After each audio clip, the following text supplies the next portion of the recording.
கர்த்தர் நல்லவர். கர்த்தருடைய பரிசுத்த நாமத்திற்கு மகிமை உண்டாகட்டும். தேவன் இதுவரைக்கும் நம்மை அவருடைய கிருபையினால் வழிநடத்தி கொண்டு வந்திருக்கிறார். இந்த 2025வது வருஷத்தில் மகிமையான வாக்குத்தத்தத்தை நமக்கு கொடுத்து அவைகளெல்லாம் நாம் சுதந்திரித்துக் கொள்ளும்படி கர்த்தர் நமக்கு கிருபை பாராட்டியிருக்கிறார். கொழுமையான பலனை தேவன் நமக்கு கொடுத்திருக்கிறார். ஆமேனா? உண்மையிலே இந்த வாக்குத்தத்தங்கள் எல்லாம் நீங்கள் விசுவாசித்திருப்பது உண்மையானால் கண்டிப்பாக இந்த கொழுமையான பலனை நாம் அனுபவிப்பதை நாம் நிச்சயமாக உணர்ந்திருக்கலாம். ஆமேனா? அதனால் இன்றைக்கும் இந்த கொழுமையான பலன் அது எப்படிப்பட்ட ஒரு மகிமையை நமக்கு கொடுக்கிறது என்பதை நாம் பார்க்க போகிறோம். எடுத்து வாசிங்க. ஆதியாகமத்தின் புத்தகம் 27ஆம் அதிகாரம் 28, 29 வாசிக்கலாம். தேவன் உனக்கு வானத்து பனியையும் பூமியின் கொழுமையும் கொடுத்து மிகுந்த தானியத்தையும் திராட்சரசத்தையும் தந்தருள்வாராக. ஜனங்கள் உன்னை சேவிக்கவும் ஜாதிகள் உன்னை வணங்கவும் கடவர்கள். உன் சகோதரருக்கு எஜமானாய் இருப்பாய். உன் தாயின் பிள்ளைகள் உன்னை வணங்குவார்கள். உன்னை சபிக்கிறவர்கள் சபிக்கப்பட்டவர்களும் உன்னை ஆசீர்வதிக்கிறவர்கள் ஆசீர்வதிக்கப்பட்டவர்களுமாய் இருப்பார்கள் என்று சொல்லி அவனை ஆசீர்வதித்தான். ஆமென் சொல்லாமா? எத்தனை பேர் இதை உணர்ந்திருக்கிறீர்கள்?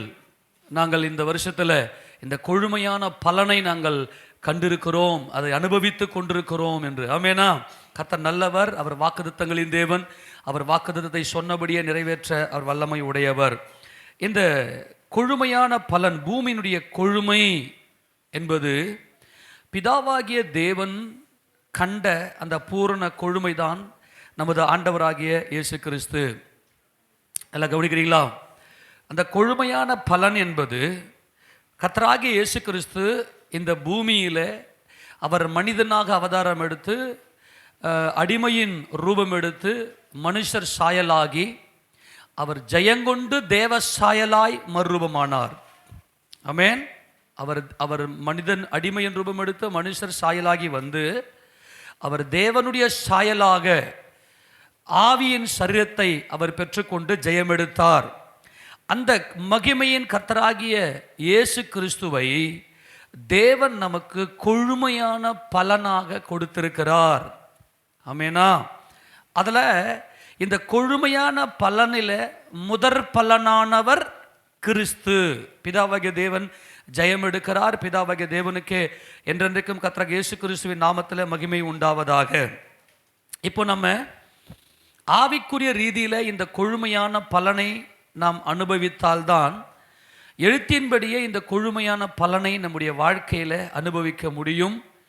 அந்த கொழுமையான பலனை நாம் அனுபவிக்க கூடாதபடிக்கு தடை செய்கிற அந்த ஆவி தான் மீதியானிய அமலேக்கிய கிழக்கத்திய புத்திரருடைய ஆவி என்று பார்த்தோம். இந்த வல்லமையை கிறிஸ்துவினுடைய நேசம், அவருடைய மனவாட்டி மாத்திரமே ஜெயங்கொள்ளுகிறாள். அவருடைய மனவாட்டி தான் கிறிஸ்து தம் மேலே வைத்திருக்கிற அந்த நேசத்தை உணர்ந்தவளாய் அந்த வல்லமைகளை முறியடித்து அந்த கொழுமையான பலனை அவள் அனுபவிக்கிறாள். அப்போ கிறிஸ்து இயேசுவை நம்முடைய இருதயத்தில் தரித்து கொள்ளுவதே நாம் கொழுமையான பலனை அனுபவிக்கிறோம் என்பதனுடைய அடையாளம். அதுதான் அதனுடைய சாட்சி. நான் சொல்கிறத புரிந்து கொள்ள முடியுதா? ஆமேனா? தேவன் உனக்கு வானத்து பணி என்பது தேவனை குறித்த ரகசியங்கள், தேவனை பற்றின ரகசியம். அப்போது கர்த்தர் என்ன செய்கிறார் அப்படின்னா, அவர் சித்தம் கொண்டு தம்முடைய குமாரனாக இயேசு கிறிஸ்து ஜெயங்கொண்டவராய் மறுரூபம் அடைந்து மகிமை அடைந்து பிதாவாகிய தேவனுடைய வலது பாரசத்தில் அவர் உட்கார்ந்திருக்கிறார். கவனிக்கணும், அவர் ஜெயங்கொண்டு பிதாவாகிய தேவனுடைய சிங்காசனத்தில் உட்கார்ந்திருக்கிறார். உருவின பட்டயம் அவர் கையில் இருக்கிறது. அந்த உருவின பட்டயம் எனக்கு, எல்லாம் கவனிக்கிறீங்களா? எல்லாம் கொஞ்சம் கூர்ந்து கவனிங்க. இயேசு கிறிஸ்து எடுத்த அந்த ஜெயம், அந்த வெற்றி எனக்கு. கர்த்தருடைய பட்டயம் இது, கிதியோனுடைய பட்டயம். ஒரு கையில் இடது கையில் தீவெட்டியும் வலது கையில் எக்காலமும் பிடித்து கொண்டுதான் அந்த மீதியானி அமலேக்கிய கிழக்கத்திய புத்திரின் வல்லமையை ஜெயங்கொள்ள முடிந்தது. இடக்கையால் என்னை தாங்குகிறீர், என் தலையை தாங்குகிறீர், வலது கையால் என்னை அணைக்கிறீர் என்கின்ற இந்த மகத்துவம் உள்ள மணவாட்டி என்ன செய்கிறாள் என்றால், கிறிஸ்து இயேசுவை தன்னுடைய இருதயத்திலே தரித்து கொள்ளுகிறாள். தேவன் நமக்கு கொடுத்திருக்கிற இந்த ஒரு மாபெரும் உன்னதமான கொழுமையான பலன் என்னவென்றால், கிறிஸ்து இயேசுவை நம்முடைய இருதயத்திலே தரித்து கொள்ளுவது. ஆக இந்த கொழுமையான பலனை அனுபவித்தவர்கள்தான் அவருடைய சிருஷ்டிகளிலே நாம் முதற் பலன்களாக தேவனுக்கு நாம் கொழுமையான பலன்களாக பலன் கொடுக்கிறோம். புரிந்து கொள்ள முடியுதா? கர்த்தராகிய இயேசு கிறிஸ்துவை என் தேவன் எனக்கு கொடுத்திருக்கிறார், நான் ஜெயங்கொள்ளும்படியாய். கர்த்தருடைய பட்டயம், அவருடைய ஜெயம் என்னுடைய ஜெயம். இவள்தான் மணவாட்டி. ஆக இந்த அவருடைய சிருஷ்டிகளிலே யார் முதற் பலன்களாக வருகையில் எடுத்துக்கொள்ளப்படுகிறார்கள் என்றால், தேவன் கொடுத்த கொழுமையான பலனாகிய கிறிஸ்து இயேசுவை தங்கள் இருதயத்தில் தரித்து கொண்டவர்கள் தான் அவர்கள் வருகையில் எடுத்துக்கொள்ளப்பட்டு பிதாவாகிய தேவனை தரிசிக்கிறார்கள். அவர்தான் சீயோன் எருசலேம் என்ற மகிமையிலே பிரவேசிக்கிறார்கள். இந்த வசனங்கள்லாம் ஒரு சில வசனங்கள் காட்டுறேன், அது உங்களுக்கு நல்லா புரியும். எடுத்து வாசிங்க பார்க்கலாம். 1 கொரிந்தியர் 15, 20, 21 மறுபடியும் அங்கே கொஞ்சம் காட்டின வசனத்தை காட்டின்னு போகிறேன், நமக்கு ரொம்ப பிரயோஜனப்படும். எடுத்து வாசிங்க பார்க்கலாம். 1 கொரிந்தியர் 15, 20, 21 வாசிங்க பார்க்கலாம். கிறிஸ்துவோ மரித்தோரிலிருந்து எழுந்து நித்திரை அடைந்தவர்களில் முதற் பலன். நித்திரை அடைந்தவர்களில் முதற் பலன். இவர்தான் கொழுமையான பலன், பூமியினுடைய கொழுமை. மனுஷ சாயல்ல வந்தவர், அவர் தேவ சாயலாக ஆவியின் சரீரத்தை பெற்றுக்கொண்டார். தேவன் இந்த கொழுமையான பலனை நமக்கு கொடுத்திருக்கிறார். அவர்தான் நித்திரை அடைந்தவர்கள் முதற் பலன். மனுஷனால் மரணம் உண்டானபடியால் மனுஷனால் மரித்தோரின் உயிர்த்தெழுதலும் உண்டாயிற்று. ஆதாமுக்குள் எல்லாரும் மரிக்கிறது போல கிறிஸ்துவுக்குள் எல்லாரும் உயிர்ப்பிக்கப்படுவார்கள். அவனவன் தன் தன் வரிசையிலே உயிர்ப்பிக்கப்படுவான். முதற் பலனானவர் கிறிஸ்து, பின்பு அவர் வருகையில் அவருடையவர்கள் உயிர்ப்பிக்கப்படுவார்கள். அப்போ இவங்களும் யாருன்னா முதற் பலனானவர்கள், இவங்களும் கொழுமையான பலன். ஏனென்றால் தேவன் கொடுத்த கொழுமையான பலனாகிய தம்முடைய குமாரனுடைய வெற்றி, அந்த வெற்றியை என்னுடைய வெற்றி. யாருடைய வெற்றி? எல்லாரும் ஆமென் சொல்லுங்க. யாருடைய வெற்றி? நமக்கு தோல்வியே இல்லை, நமக்கு எந்த சூழ்நிலையும் நமக்கு தோல்வியே இல்லை. யார் இந்த அவருடைய வருகையில் அவருடையவர்கள் உயிர்ப்பிக்கப்படுவார்கள்.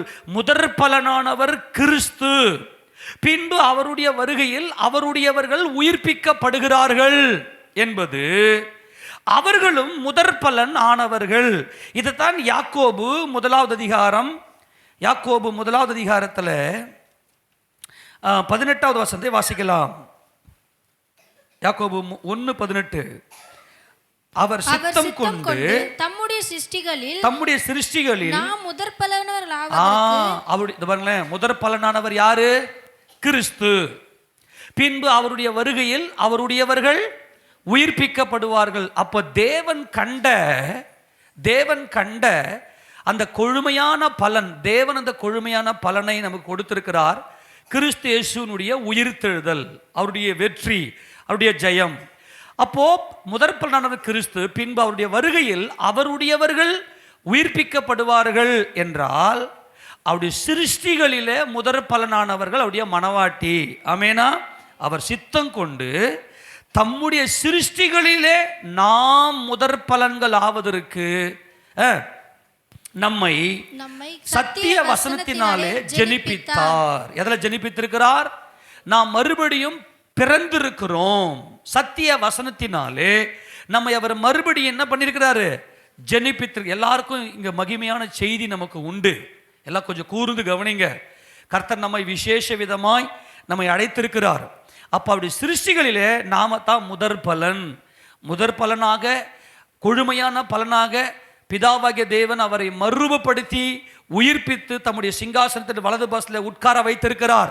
உருவின பட்டயம் அவர் கையில் இருக்கிறது. நியாய தீர்ப்பு செய்யும் அதிகாரம் முழுவதும் கிறிஸ்துவுக்கு தேவன் கொடுத்திருக்கிறார். அந்த வெற்றி எனக்கானது என்று சொல்லுகிறவளே முதற் பலன். இந்த முதற் பலனை வெளிப்படுத்தின விசேஷம் 14வது அதிகாரத்தில் யார் என்பதை நாம் தெளிவாக பார்க்கலாம். இந்த முதற் பலனை பெற்றுக்கொள்வதற்கு நாம் என்ன செய்ய வேண்டும்? எப்படிப்பட்டவர்கள் இந்த முதற் பலனானவர்கள்? வாசிங்க பார்க்கலாம். வெளிப்படுத்தல் 14:4. ஸ்திரீகளால் தங்களை கரைப்படுத்தாதவர்கள் இவர்களே, கற்புள்ளவர்கள் இவர்களே, ஆட்டுக்குட்டியானவர் எங்கே போனாலும் அவரை பின்பற்றுகிறவர்கள் இவர்களே. இவர்கள் மனுஷரிலிருந்து தேவனுக்கும் ஆட்டுக்குட்டியானவருக்கும் முதற் பலனாக மீட்டுக் கொள்ளப்பட்டவர்கள். எல்லாரும் சொல்லுங்க, இவங்க எங்கிருந்து மீட்கப்பட்டவங்க? மனுஷரிலிருந்து. மனுஷன் அப்படின்னா என்ன? மாம்சத்தோடும் இரத்தத்தோடும் இருப்பவன். அப்போ இவர்கள் யார் அப்படின்னா மனுஷரிலிருந்து மீட்டு கொள்ளப்பட்டு மாம்சத்தையும் இரத்தத்தையும் ஜெயித்து மறுரூபம் அடைந்திருக்கிறார்கள். அப்படியானால் இவர்கள் மணவாட்டி சபையார். ஏமா நம்ம எல்லாம் கிறிஸ்துவுக்கு மணவாட்டிகளாக இருக்கிறோம், அவருடைய மனைவியாக இருக்கிறோம். இப்போ இங்கே ஆண்டவர் நமக்கு என்ன சொல்றாருன்னா, மனுஷரிலிருந்து இவங்க தான் முதற் பலன். புரிஞ்சு போச்சா? அப்போ தேவன் கண்ட அந்த கொழுமையான பலன் கிறிஸ்து. அந்த கொழுமையான பலனை நாம் அனுபவிக்கும்படி தேவன் நமக்கு இந்த மகிமையான கொழுமையான பலனாகிய கிறிஸ்துவை நமக்கு கொடுத்திருக்கிறார். தேவன் கொடுத்திருக்கிற அந்த கொழுமையான பலனை தங்களுக்கு என்று அனுபவித்தவர்கள் கொழுமையான பலனாக மாறுகிறார்கள். நாம தான் அந்த கொழுமையான பலன். ஆமென் சொல்லுங்களேன். அப்ப கிறிஸ்து இயேசுவை தங்களுடைய இருதயத்தில் தரித்து கொள்ள வேண்டும், தரித்து கொள்ள வேண்டும், தரித்து கொள்ள வேண்டும். இதுதான் நம்ம பலமுறை இதை தியானம் செய்திருக்கிறோம். கர்த்தர் நல்லவர். அப்ப இந்த முதற் பலன் ஆனவர்கள் யார் என்றால் மனுஷரிலிருந்து தேவனுக்கும் ஆட்டுக்குட்டியானவருக்கும் முதற் பலனாக மீட்டு கொள்ளப்பட்டவர்கள். இந்த முதற் பலனாக மீட்டு கொள்ளப்பட்டவர்கள் என்றால் கிறிஸ்து இயேசுவை தரித்து கொண்டவர்கள். அதை கலாத்தியர் புத்தகத்தில் வாசித்து விட்டு மறுபடியும் இங்கே வரலாம். கலாத்தியர் புத்தகத்தில் 3வது அதிகாரத்தில் இந்த முதற் பலனை குறித்து கர்த்தர் சொல்லுவதை நாம் இங்கே தியானம் செய்யலாம். கலாத்தியர் 3வது அதிகாரம் 26, 27 வாசிங்க பார்க்கலாம். நீங்கள் எல்லாரும் கிறிஸ்து இயேசுவை பற்றும் விசுவாசத்தினால் தேவனுடைய புத்திரராய் இருக்கிறீர்களே. அப்போ தேவனுடைய குமாரனாகிய கிறிஸ்து மனுஷ சாயல்ல வந்து அவர் மகிமை அடைந்தவராய் தேவனுடைய வலது பக்கத்திலே உட்கார்ந்திருக்கிறார். அந்த இயேசு ராஜாவை, தேவகுமாரனை, தேவனாகி இயேசு கிறிஸ்துவை பற்றுகிற விசுவாசத்தினாலே நாம் எல்லாம் யாருடைய புத்திரா இருக்கிறோம்? தேவனுடைய புத்திரா இருக்கிறீர்களே. அப்ப எப்படி தேவனுடைய புத்திரா நம்ம இருக்கிறோம்? 27 ஏனெனில் உங்களில் கிறிஸ்துவுக்குள்ளாக ஞானஸ்தானம் பெற்றவர்கள் எத்தனை பேரோ, உங்களுக்குள்ளாக யாரெல்லாம் கிறிஸ்து இயேசுவுக்குள்ளாக ஞானஸ்தானம் பெற்றிருக்கிறார்களோ அத்தனை பேரும் கிறிஸ்துவை தரித்து எல்லாரும் சொல்லுங்க, கிறிஸ்துவை தரித்து கொண்டீர்களே. நம்முடைய இருதயத்திலே அவரை நாம் தரித்து கொண்டோம். இவர்கள் தான் முதற் பலனானவர்கள். யாரெல்லாம் ஞானஸ்தானம் எடுத்திருக்கிறார்களோ, ஞானஸ்தானம் என்பது மரணம், ஞானஸ்தானம் என்பது மரணத்துக்கு ஒப்பு கொடுத்து அடக்கம் பண்ணப்படுதுதான் ஞானஸ்தானம். நம் கிறிஸ்து இயேசுவோடு கூட அவரோடு நம்ம அடக்கம் பண்ணப்பட்டு விட்டோம். ஞானஸ்தானம் பெற்று எழுந்திருக்கும் போதே கிறிஸ்து இயேசுவை நம்முடைய இருதயத்தில் தரித்து கொண்டிருக்கிறோம். ஆக இந்த முதற் பலனானவர்கள் யாருன்னா மனுஷரிலிருந்து மீட்கப்பட்டவர்கள். தேவன் உனக்கு வானத்து பணியையும் பூமியின் கொழுமையும் கொடுத்து அப்படின்னு சொன்னாரே, அந்த பூமியின் கொழுமை என்பது மனிதனை மண்ணினாலே உருவாக்கி ஜீவ சுவாசத்தை நாசிலே ஊதினார், மனுஷன் ஜீவாத்மாவானான். அப்போ மனுஷரிலிருந்து மீட்கப்பட்டவர் என்றால் இவர்கள் மறுரூபம் அடைந்து கிறிஸ்துவனுடைய மணவாட்டியாக கிறிஸ்துவை போல ஆவியின் சரீரத்தை பெற்றுக்கொண்டு தேவனுக்கு தம்முடைய சிருஷ்டிகளிலே முதற் பலன் ஆனவர்கள். அப்ப யாரெல்லாம் கிறிஸ்து இயேசுவை தங்களுடைய உயிரில் அவருடைய சிலுவை மரணத்தை, கிறிஸ்துவுடனே கூட சிலுவையில் அறையப்பட்டு விட்டேன் என்ற அந்த அனுபவம், கிறிஸ்து இயேசுவோடு சிலுவையில் அறையப்பட்டு விட்டேன் என்ற அந்த அனுபவத்தோடு கிறிஸ்து இயேசுவோடு கூட மரித்து அடக்கம் பண்ணப்பட்ட உயிர் தெழுந்தார்களோ அவர்கள் தான் இந்த மணவாட்டி. இந்த மணவாட்டியை குறித்து, இந்த முதற் பலன்களை குறித்து இந்த வெளிப்படுத்தின விசேஷத்தில் சொல்லப்பட்டிருக்கிறது. இதில் நிறைய பேர் என்ன நினைக்கிறாங்க அப்படின்னா, இதை கொஞ்சம் புரிந்து கொள்வதற்கு கொஞ்சம் டிஃபிகல்ட்டாக நினைக்கிறாங்க. இந்த 1,44,000 பேர் யார் இவங்க? இவங்க தான் அவங்க, இந்த சியோன் மலையில் நிற்கிற இந்த 1,44,000 பேர் தான் அவங்க அப்படின்னு நினைக்கிறாங்க. இப்போ நம்ம கொஞ்சம் அதை தெளிவாக பரிசுத்த ஆவியினுடைய துணையோடு கூட நாம் இதை தியானம் செய்யலாம். இந்த 1,44,000 பேர் யாரு? இந்த முதற் பலன்கள் யாரு பார்க்கலாமா? எடுத்து வாசிங்க பார்க்கலாம். வெளிப்படுத்தல் 14:1 வாசிங்க பார்க்கலாம். பின்பு நான் பார்த்தபோது இதோ சீயோன் மலையின் மேல் ஆட்டுக்குட்டியானவரையும் அவரோட கூட அவருடைய பிதாவின் நாமம் தங்கள் நெற்றிகளில் எழுதப்பட்டிருந்த 144,000 பேரையும் நிற்க கண்டேன். அல்லாமலும் பெருவெள்ள இரைச்சல் போலவும் பலத்த இடிமுழக்கம் போலவும் ஒரு சத்தம் வானத்திலிருந்து உண்டாக கேட்டேன். நான் கேட்ட சத்தம் சுரமண்டலக்காரர் தங்கள் சுரமண்டலங்களை வாசிக்கிற ஓசை போல் இருந்தது. அவர் சிங்காசனத்திற்கு முன்பாகவும் 4 ஜீவன்களுக்கு முன்பாகவும் மூப்பர்களுக்கு முன்பாகவும் புது பாட்டை பாடினார்கள். அந்த பாட்டு பூமியிலிருந்து மீட்டு கொள்ளப்பட்ட 144,000 பேரே அல்லாமல் வேறு ஒருவரும் கற்றுக்கொள்ள கூடாததா இருந்தது. ஸ்திரீகளால் தங்களை கரைப்படுத்தாதவர்கள் இவர்களே, கற்புள்ளவர்கள் இவர்களே, ஆட்டுக்குட்டியானவர் எங்கே போனாலும் அவரை பின்பற்றுகிறவர்கள் இவர்களே. இவர்கள் மனுஷரிலிருந்து தேவனுக்கும் ஆட்டுக்குட்டியானவருக்கும் முதற் பலனாக மீட்டு கொள்ளப்பட்டார்கள். நல்லா கவனிங்க, இவங்க மீட்டு கொள்ளப்பட்டவர்கள், முதற் பலனாக மீட்டு கொள்ளப்பட்டவர்கள். இந்த இடத்துல வசனம் நமக்கு என்ன சொல்லுதுன்னா, கொஞ்சம் 1 by 1 பார்க்கலாம். என்ன ஏதோ கன்ஃபியூஸ் ஆக வேண்டாம், பரிசுத்த ஆவியானவர் நமக்கு உதவி செய்வாராக. பின்பு நான் பார்த்தபோது இதோ சீயோன் மலையின் மேல் ஆட்டுக்குட்டியானவரையும் அவரோட கூட அவருடைய பிதாவின் நாமம் தங்கள் நெற்றிகளில் எழுதப்பட்டிருந்த 144,000 பேரையும் நிற்க கண்டேன். எங்க நிற்கிறாங்க? சீயோன் மலையில நிற்கிறாங்க. இந்த இந்த இந்த இந்த சம்பவத்தை முதல்ல பிக்சரைஸ் பண்ணுங்க, இமேஜை நம்முடைய சிந்தனையில கொண்டு வாங்க. சீயோன் மலையில ஆட்டுக்குட்டியானவரையும், நல்லா கவனிங்க, சீயோன் மலையில ஃபர்ஸ்ட் யார் நிற்கிறது? ஆட்டுக்குட்டியானவர். அவரோடு கூட ஆட்டுக்குட்டியானவருடைய பிதாவின் நாமம் தங்கள் நெற்றிகளில் எழுதப்பட்டிருந்த 144,000 பேரையும் நிற்க அப்போஸ்தலனாகிய யோவான் இங்கே பார்க்கிறார். கவனிங்க, இதை எங்க நிற்கிறார் இவரு அப்படின்னா, சீயோன் மலையில நிற்கிற இந்த சம்பவத்தை பார்க்கிறார். எந்த சீயோன் மலை இது? எழுத்தின்படியேயான இன்னைக்கு இருக்கிற இஸ்ரவேல் இருக்கிற சீயோன் மலையா, அல்லது உண்மையான தேவனுடைய சீயோன் மலையாகிய சீயோன் எருசலேம் என்கிற பரம எருசலேமா அப்படின்னு பார்த்தீங்கன்னா, இந்த சம்பவம் இந்த 144,000 பேர் எங்க நிற்கிறாங்க அப்படின்னா, இவர்கள் எழுத்தின்படியேயான இன்னைக்கு இருக்கிற எருசலேமில் இருக்கக்கூடிய தேவாலயம் கட்ட போறாங்களே இப்ப, அந்த சீயோன் மலையில இவங்க நிற்கிறாங்க. எப்படி சொல்றோம்? 2ஆம் வசனத்துல, அல்லாமலும் பெருவெள்ள இரைச்சல் போலவும் பலத்த இடிமுழக்கம் போலவும் ஒரு சத்தம் வானத்திலிருந்து உண்டாக கேட்டேன். எங்க கேட்குறாங்க? வானத்திலிருந்து உண்டாக கேட்டேன். ஒரு சத்தத்தை நான் கேட்கிறேன் அப்படின்னா என்னன்னா, இவங்க பூமியில இருக்கிறாங்க. ஆமெனா? நல்லா கவனிக்கணும். இந்த முதற் பலன் என்பது அவ்வளவு மகிமை. ஃபர்ஸ்ட் இது 1 by 1 சூப்பரா பிக்சரைஸ் பண்றாரு. இதை எப்படி? ஆட்டுக்குட்டியானவரையும் தங்கள் பிதாவின் நாமத்தை தங்கள் நெற்றியில எழுதப்பட்டிருந்த 144,000 பேரையும் நான் சீயோன் மலையில நான் பார்க்கிறேன். எங்க மேல? இன்னைக்கு இருக்கிற எருசலேம்ல. இப்போ பெஞ்சமின் நெதன்யாகு பிரைம் மினிஸ்டராக இருக்கிறாரு.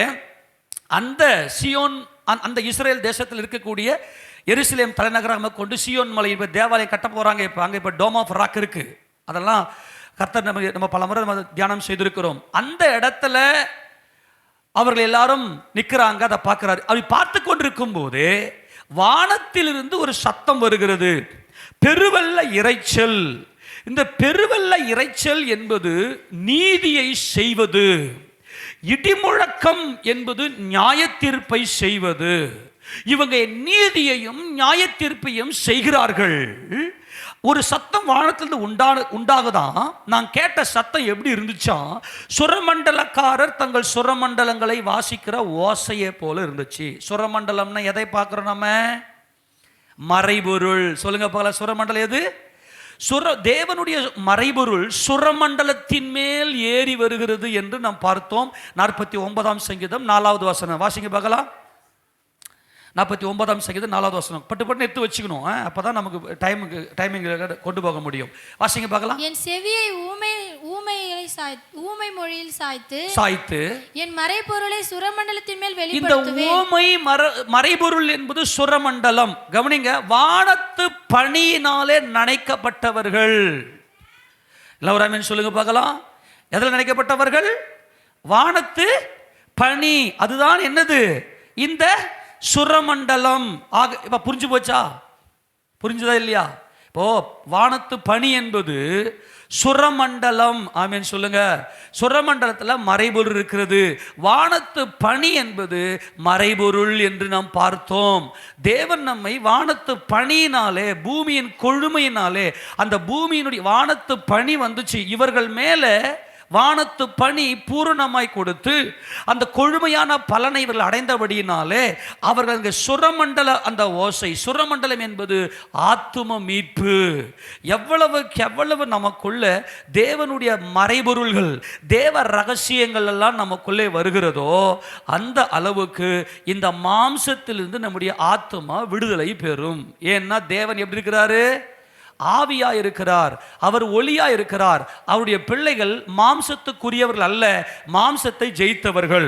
ஆக வானத்து பணியாகிய இந்த மகிமையான மறைபொருள்களை எல்லாம் தேவன் தம்முடைய பிள்ளைகளுக்கு வெளிப்படுத்தி கொடுக்கிறார். அதனால தான் இவங்க பாடுற அந்த ஓசை, இவர்கள் நீதியையும் நியாயத்தையும் அறிந்தவர்கள். நல்லா புரிஞ்சுக்கணும். இந்த முதற் பலன் அப்படின்னா என்னன்னா, தேவனுடைய நீதி என்பது பெருவெள்ள இறைச்சலும், அவருடைய நியாய தீர்ப்பு என்பது பலத்த இடிமுழக்கமும். அந்த சத்த வானத்திலிருந்து உண்டாச்சான். அது இஸ்ரவேல் ஜனங்களுக்கு தம்முடைய பணியை அவர் பூரணமாய் கொடுத்தாராம். இதுதான் சுரமண்டல ஓசை. எடுத்து வாசிங்க பார்க்கலாம். கடகன்னு ஒரு சில வசனங்களை உங்களுக்கு காண்பிக்கிறேன். 147வது சங்கீதத்தில் அவர் தம்முடைய இஸ்ரவேலர்களுக்கு என்ன வெளிப்படுத்தி கொடுத்தார் என்பதை பார்க்கலாம். 19வது வசனத்தை வாசிங்க பார்க்கலாம். 147:19. யாக்கோபுக்கு தம்முடைய வசனங்களையும் இஸ்ரவேலுக்கு தமது பிரமாணங்களையும் தமது நியாயங்களையும் அறிவிக்கிறார். அவர் வேற எந்த ஜாதிக்கும் இப்படி செய்தது இல்லை. அவருடைய நியாயங்களை அறியாமற் போகிறார்கள். அவருடைய நியாயங்களை இவர்கள் அறியாமல் இதான் அந்த இடி முழக்கம், பெருவெள்ளம். ஆமேனா? அப்போ எப்பொழுது இது இவங்களுக்கு வருது அப்படின்னா, 71ஆம் சங்கீதம், இந்த சுரமண்டலத்தில் தான், இந்த மறைபொருள் தான் இந்த ரகசியத்தெல்லாம் இவர்கள் அறிந்து கொள்கிறார்கள், தேவனுடைய நியாயத்தையும் அவருடைய நீதியையும். 71வது சங்கீதம் அதில் 22வது வசனத்தை வாசிக்கலாம். என் தேவனே, நான் வீணையை கொண்டு உம்மையும் உம்முடைய சத்தியத்தையும் துதிப்பேன். இஸ்ரவேலின் பரிசுத்தரே, சுரமண்டலத்தை கொண்டு உம்மை பாடுவேன். சுரமண்டலத்தை கொண்டு உம்மை பாடுவேன். நான் பாடும்போது என் உதடுகளும் நீர் மீட்டுக் கொண்ட என் ஆத்துமாவும் கெம்பீரித்து மகிழும். ஆக சுரமண்டலத்தில் வாசிக்கிறாங்க அப்படின்னா ஆத்தும மீட்பு. எங்கிருந்து ஆத்தும மீட்பு? இந்த மாம்சத்திலிருந்து ஆத்துமா மீட்கப்பட்டவர்கள். அவருடைய ஆத்தும மீட்பு மிகவும் அருமையா இருக்கிறது. சுரமண்டலம் என்பது மறைபொருள், பனி என்பது மறைபொருள் என்று நாம் பார்த்தோம். புரிஞ்சு போச்சா? அப்போ உனக்கு வானத்து பனியையும் பூமியின் கொழுமையும் கொடுப்பேன்னு சொல்லுவது, சுரமண்டலத்தை இவளை வாசிக்கிறதுக்கான காரணம் என்னவென்றால், தேவனை பற்றின ரகசியங்களை, மறைபொருள்களை கிறிஸ்து இயேசுவின் மூலமாய், கிறிஸ்து இயேசுவின் நாமத்தினாலே, பரிசுத்தருடைய பலத்தில் இவர்கள் தேவனுடைய நீதியையும் தேவனுடைய நியாயங்களையும் அறிந்தவர்கள் தான் மணவாட்டி. ஏன்னா மணவாளனாகிய கிறிஸ்து இயேசு தேவனுடைய நீதியும் நியாயத்தையும் அறிந்தவர். இவங்க என்ன செய்கிறாங்க? நல்லா கவனிக்கணும். இவர்கள் சுரமண்டல பாடலை பாடுறாங்க. இந்த சுரமண்டலம் அவங்ககிட்ட இருக்குது. இவங்க என்ன செய்கிறாங்கன்னா, சுரமண்டல ஓசையை போல இருந்துச்சு. அவங்க பாடுற பாட்டு ஓசை, சுரமண்டலத்தை கையில் வச்சிடல. இவங்க பாடுற பாடல் சுரமண்டல ஓசையை போல் இருந்தது. ஆனால் இவர்கள் பாடினது கர்த்தருக்கு புதுப்பாட்டை பாடினார்கள். அடுத்த வசன வாசி, வெளிப்படுத்தின விசேஷம் 14 அந்த 3வது வசனம்.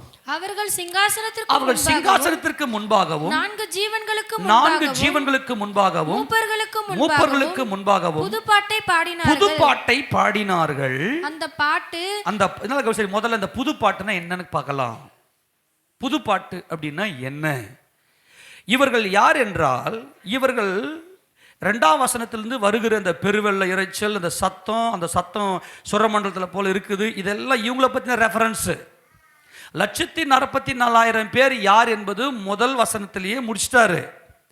அவங்களுக்கு இப்போ ஒரு பாட்டை சொல்லி கொடுக்குறாங்க. வானத்திலிருந்து சத்தம் வருது. நல்லா புரிஞ்சுக்கணும். இவங்க என்ன பண்றாங்கன்னா புதுப்பாட்டை பாடுறாங்க.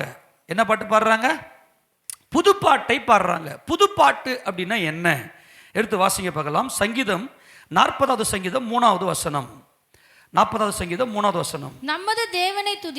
நமது தேவனை துதித்து துதிக்கும். நல்ல கவனிங்க. நமது தேவனை துதிக்கும் புதுப்பாட்டை அவர் என் வாயிலே கொடுத்தார். அநேகர் அதை கண்டு பயந்து கர்த்தரை நம்புவார்கள். கவனிங்க பார்க்கலாம். யாரை துதிக்கிறது புதுப்பாட்டுனா?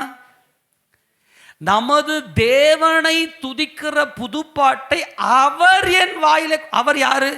தேவன் யாரு? அவர் யாரு? தேவன் எப்படிப்பட்டவர் என்றால், இப்ப கவனிங்க, இப்ப நம்ம எல்லாம் பாட்டுலாம் எழுதுவோம் இல்லையா? பாட்டுல எப்படி எழுதுவாங்க? கண்ணில் பார்க்கறத வச்சு, கண்ணில் இருக்கிற நம்ம பார்த்த உடனே அந்த அறிவு இருக்கும், அந்த அறிவை வச்சு பாட்டு எழுதுவோம். மலையே, நதியே, பூக்களே, அப்படிலாம் வச்சு பாட்டு எழுதுவோம். புதுப்பாட்டு என்றால் காணக்கூடாதவர், அதரிசனமானவரை கண்டு அவருடைய சர்வ வல்லமையை நோக்கி பார்த்து அவரை மகிமைப்படுத்துகிற பாடல் தான் புது பாடல். என் பிதாவாகிய தேவனை ஒருவனும் ஒரு காலம் கண்டதில்லை.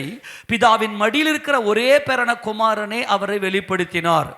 ஆக அவர் தேவனை துதிக்கும் புதுப்பாட்டை என் நாவிலே அவர் வைத்திருக்கிறார். அவர் என் வாயிலே கொடுத்தார். அநேகர் அதை கண்டு பயந்து கர்த்தரை நம்புவார்கள். ஆமென் சொல்லுங்க.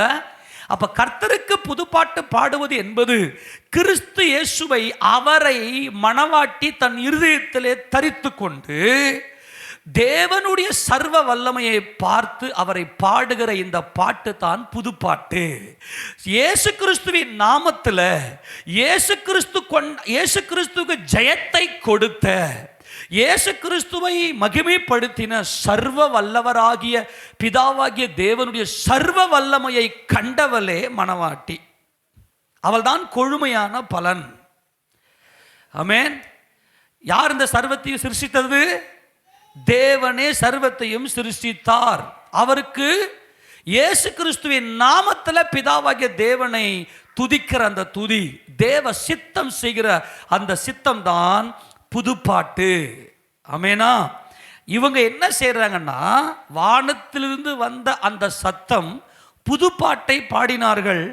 அந்த பாட்டை யாருக்கு கத்து கொடுக்குறாங்கன்னா, சியோன் மலையில் ஆட்டுக்குட்டியானவரோடு கூட தங்கள் பிதாவின் நாமத்தை தங்கள் நெற்றியில் எழுதியிருக்க கண்ட அந்த 144,000 பேர் நிற்கிறாங்களே, அவங்களுக்கு பிதாவாகிய தேவனை குறித்த ரகசியங்களை, புதுப்பாட்டை இவர்களுக்கு கற்றுக் கொடுக்குறாங்க. இவங்க கற்றுக் கொடுக்கிற இந்த பாடலை 144,000 பேர் இந்த பூமியில இருந்து கற்றுக்கொள்ளுகிறார்கள். வேற யாருக்குமே கற்றுக்கொள்ள தெரியல. மணவாட்டி சபையார் இந்த சியோன் மலையில் நிற்கிற இந்த 144,000 பேருக்கு கற்றுக் கொடுக்குறாங்க. அப்படியானால் இந்த 144,000 பேர் யார்? அதை பார்க்கணும் இல்லையா? இன்னும் புதுப்பாட்டுன்னு என்னன்னு பார்க்குறோம். எடுத்துங்க, சங்கீத புத்தகத்தில் 98ஆம் சங்கீதம், அதில் 1 வாசிங்க பார்க்கலாம். 98ஆம் சங்கீதம் 1. கர்த்தருக்கு புதுப்பாட்டை பாடுங்கள், கர்த்தருக்கு புதுப்பாட்டை பாடுங்கள், அவர் அதிசயங்களை செய்திருக்கிறார். அவருடைய வலது கரம் அவருடைய பரிசுத்த புயமும் ரட்சிப்பையும் உண்டாக்கினது. ஆமென் சொல்லுங்க பார்க்கலாம். அல்லேலூயா. அவருடைய வலது கரமும், நல்லா கவனிங்க, கர்த்தருக்கு புதுப்பாட்டை பாடுங்கள், அவர் அதிசயங்களை செய்திருக்கிறார். அவருடைய வலது கரமும் அவருடைய பரிசுத்த புயமும் ரட்சிப்பை, அவருடைய வலது கரம் ஓங்கி இருக்கிறது. ஆமென். ஜெயங்கொண்டிருக்கிறது. அப்படியானால் கர்த்தர் தமது குமாரனாகிய இயேசு கிறிஸ்துவை கொண்டு நமக்கு ஜெயத்தை கொடுத்திருக்கிறார். கிறிஸ்து இயேசுவை நம்முடைய இருதயத்தில் தரித்து கொண்டு அவர் ஜெயம் எடுத்திருக்கிறார். பிதாவாகிய தேவன் அவருக்கு ஜெயத்தை கொடுத்திருக்கிறார் என்று சொல்லி கர்த்தராகிய இயேசு கிறிஸ்துவின் நாமத்தில் அவருடைய பட்டயம், அல்லேலூயா, கர்த்தருடைய பட்டயம், கிதியோனுடைய பட்டயம் என்று சொல்லி கர்த்தராகிய இயேசு கிறிஸ்துவுக்கு ஜெயத்தை கொடுத்த பிதாவாகிய தேவனுடைய சர்வ வல்லமையை பாடுகிற பாட்டு தான் புதுப்பாட்டு. ஆமெனா. கர்த்தர் தமது ரட்சிப்பை பிரஸ்தாபமாக்கி தமது நீதியை ஜாதியுடைய கண்களுக்கு முன்பாக விளங்க பண்ணினார். எப்படி? தம்முடைய குமாரனாக இயேசு கிறிஸ்துவை உயிரோடு எழுப்பி எல்லா ஜாதிகளும் காணும்படி செய்த என் பிதாவாகிய தேவன் எவ்வளவு பெரிய மகிமையானவர் என்று சொல்லி அவருக்கு பாடுகிற அந்த பாட்டு தான் புதுப்பாட்டு. 96ஆம் சங்கீதம் 1ஆம் வசனம் வாசிக்க பார்க்கலாம். கர்த்தருக்கு புதுப்பாட்டை பாடுங்கள், பூமியின் குடிகளே எல்லாரும் கர்த்தரை பாடுங்கள். கர்த்தரை பாடி அவருடைய நாமத்தை ஸ்தோத்தரித்து நாளுக்கு நாள் அவருடைய ரட்சிப்பை சுவிசேஷமாய் அறிவியுங்கள். ஜாதிகளுக்குள் அவருடைய மகிமையும் சகல ஜனங்களுக்குள்ளும் அவருடைய அதிசயங்களையும் விவரித்து சொல்லுங்கள். கர்த்தர் பெரியவரும் மிகவும் ஸ்தோத்தரிக்கப்படத்தக்கவுமாய் இருக்கிறார். எல்லா தேவர்களிலும் பயப்படத்தக்கவர் அவர். இவர் பெரியவர். நம்முடைய கர்த்தர் எப்படிப்பட்டவர்? பெரியவர். பெரியவர்னா என்ன அர்த்தம் சொன்ன? மரணத்தை ஜெயித்தவர். எல்லா நாமத்துக்கும் மேலான நாமம் தரிக்கப்பட்டவர் கர்த்தராகிய இயேசு கிறிஸ்து ஜெயம் எடுத்திருக்கிறார். அவருக்கு புதுப்பாட்டை பாடுங்கள். அவருக்கு ஜெயத்தை கொடுத்த அவர் தேவனாகிய பிதாவாகிய தேவனுக்கு என்றென்றைக்கு மகிமை உண்டாவதாக என்று சொல்லி கர்த்தருக்கு புதுப்பாட்டை பாடுகிறார்கள். இவர்கள் பிதாவாகிய தேவனையும் குமாரனாகிய இயேசு கிறிஸ்துவையும் கொண்டாடுகிறார்கள். கர்த்தராகிய இயேசு கிறிஸ்துவின் ஜெயத்தை தன்னுடைய இருதயத்துக்குள்ளே தரித்துக் கொண்டு கர்த்தருடைய பட்டயம் இந்த மணவாட்டியினுடைய பட்டயம் என்று சொல்லி அவள் மணவாளனுடைய ஜீவனை தனக்காக சுதந்திரத்து கொண்டு அந்த வெற்றியை சியோன் மலையில் இருக்கிற இந்த 144,000 பேருக்கு கற்றுக் கொடுக்குறாங்க. அந்த பாட்டை சியோன் மலையில் இருக்கிற 144,000 பேரே அல்லாமல் வேறு ஒருவரும் கற்றுக்கொள்ள முடியவில்லை. ஆமென் சொல்லுங்க பார்க்கலாம். சரி, எப்படி ஏன் இவர்கள் மற்றவர்களை கற்றுக்கொள்ள முடியவில்லை? அப்போ இந்த 144,000 பேர் யார் அப்படின்னு பார்த்துட்டு தொடர்ந்து மணவாட்டியை பற்றியே சொல்லப்பட்டிருக்கிறது. அதை குறித்து நம்ம பார்க்க போகிறோம். மறுபடியும் வாசிங்க வெளிப்படுத்தின விசேஷம் 3வது வசனம் மறுபடியும் வாசிங்க 14:3. அவர்கள் சிங்காசனத்திற்கு முன்பாகவும் 4 ஜீவன்களுக்கு முன்பாகவும் மூப்பர்களுக்கு முன்பாகவும் புது பாட்டை பாடினார்கள். அந்த பாட்டு பூமியிலிருந்து மீட்டு கொள்ளப்பட்ட 144,000 பேரே அல்லாமல் வேறு ஒருவரும் கற்றுக்கொள்ள கூடாததா இருந்தது. அப்புறம் ஸ்திரீகளால் தங்களை கரைப்படுத்தது யாரு? ஸ்திரீகளால் தங்களை கரைப்படுத்தது யாரு? 144,000 பேரை சொல்றாரா, அல்லது வானத்திலிருந்து உண்டானது சத்தம் பாட்டு பாடுறாங்களே புது பாட்டை பாடுறாங்களே அவங்கள சொல்றாரா? புது பாட்டை பாடுறாங்களே அவங்கள சொல்றாரு. ஆமேனா? இவங்க என்ன 144,000 பேர் அப்படியே நிற்கிறாங்க.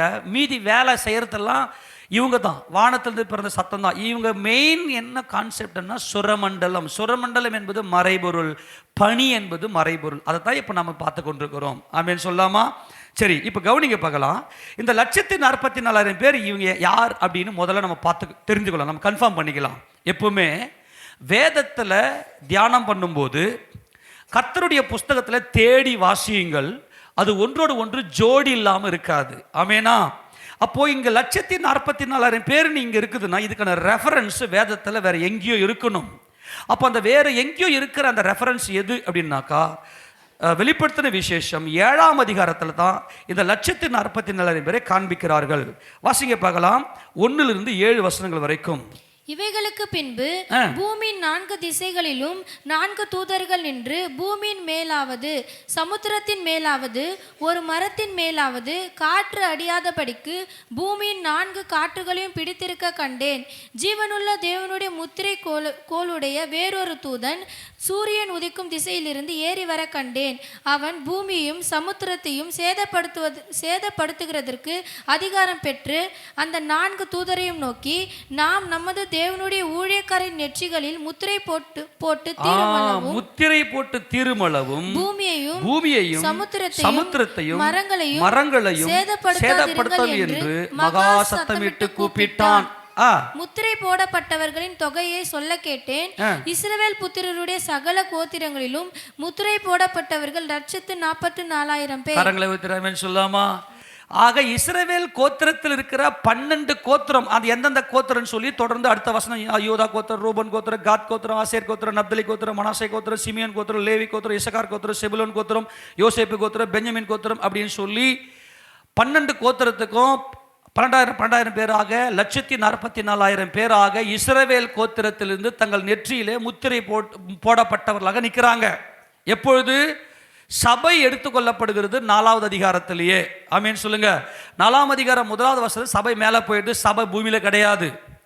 ஆக இஸ்ரவேல் கோத்திரத்தில் 12 கோத்திரத்திலையும் ஒவ்வொரு கோத்திரத்துக்கு 12,000 பேராக 144,000 பேரை கர்த்தர் என்ன செய்யறாருன்னா அவர்களுக்கு முத்திரை போடுறார். அவருக்கென்று வேறு பிரித்து கொண்டு அவர்களுக்கு சத்தியத்தை வெளிப்படுத்துகிறார். அவர்கள் என்ன செய்யறாங்கன்னா 7 வருஷத்துல முதல் 3 வருஷத்துல தேவனுக்கும் கிறிஸ்துவுக்கும் இருக்கக்கூடிய ரகசியத்தை அவர் அறிந்து கொண்டு அந்த 7 வருஷத்தினுடைய பாதியில் அவங்க என்ன செய்கிறாங்கன்னா தேவனுடைய அந்த மகத்துவங்களை அறிந்து கொண்டு இரத்த சாட்சியாக மரிக்கிறார்கள். கிறிஸ்து இயேசுவை தங்கள் சொந்த இரட்சகராக ஏற்றுக்கொண்டு அவர்கள் இரத்த சாட்சியாக மரிக்கிறார்கள். இரத்த சாட்சியாக மரிக்கிற அவர்கள் உயிர்த்து கிறிஸ்துவுடனே கூட சீயோன் மலையில நிற்கிறாங்க. ஆமென் சொல்லுங்க.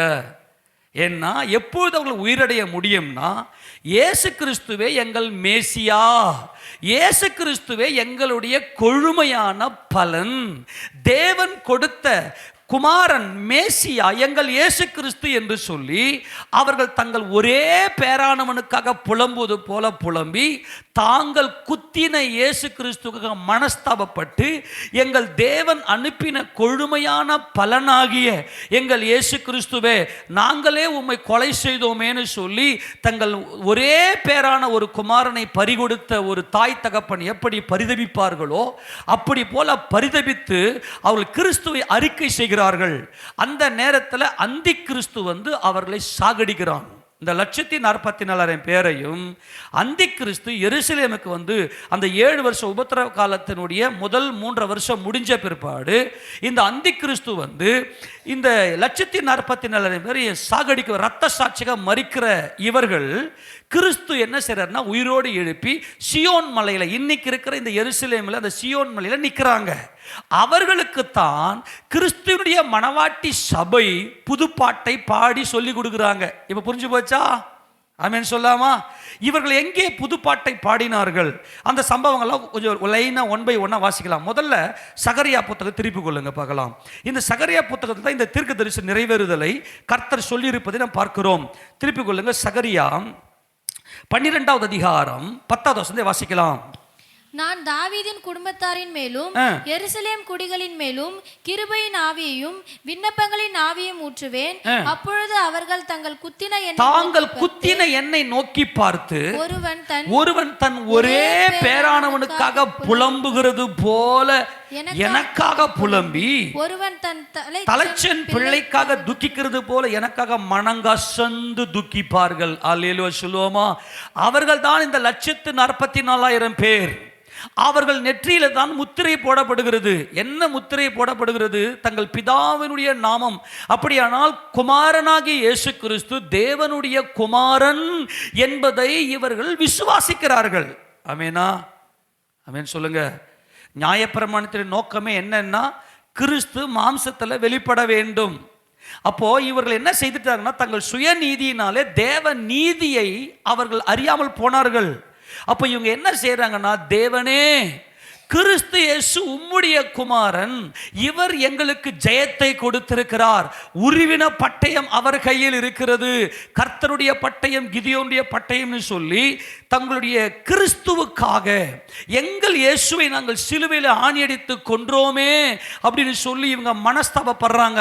அந்த நேரத்தில் என்ன அந்தி கிறிஸ்து தான் வந்து என்ன பண்ண போகிறான்? தேவாலயத்தெல்லாம் கட்டி கொடுக்க போகிறான். இது நம்ம அது ஃபுல்லாக நம்ம ஸ்டடி பண்ணல, பைபிள் ஸ்டடிக்கு போல. இதை புரிந்து கொள்ளுங்க. இப்போ தேவாலயம் கட்ட முடியாமல் இருக்கிற இந்த ஜனங்களுக்கு, இஸ்ரவேல் ஜனங்களுக்கு வரப்போகிற அந்தி கிறிஸ்து என்ன செய்வான்னா, யூதர்களுக்கும் பாலஸ்தீனுக்கும் ஒரு சமாதான உடன்படிக்கையை செய்து 7 வருஷ உடன்படிக்கை செய்து அந்த வாரம் பாதி சென்ற போது அந்த 7 வருஷ பாதியில் உடன்படிக்கையை முறித்து போடுவான். அந்த உடன்படிக்கையை முறித்து போடுகிற அந்த சம்பவம் தான் இந்த 144,000 பேர். அவர்களை அவன் எருசலேமுக்கு வந்து கொலை செய்கிறான். இதுதான் வெளிப்படுத்தின விசேஷத்தில் அவன் என்ன செய்கிறான் பாருங்க.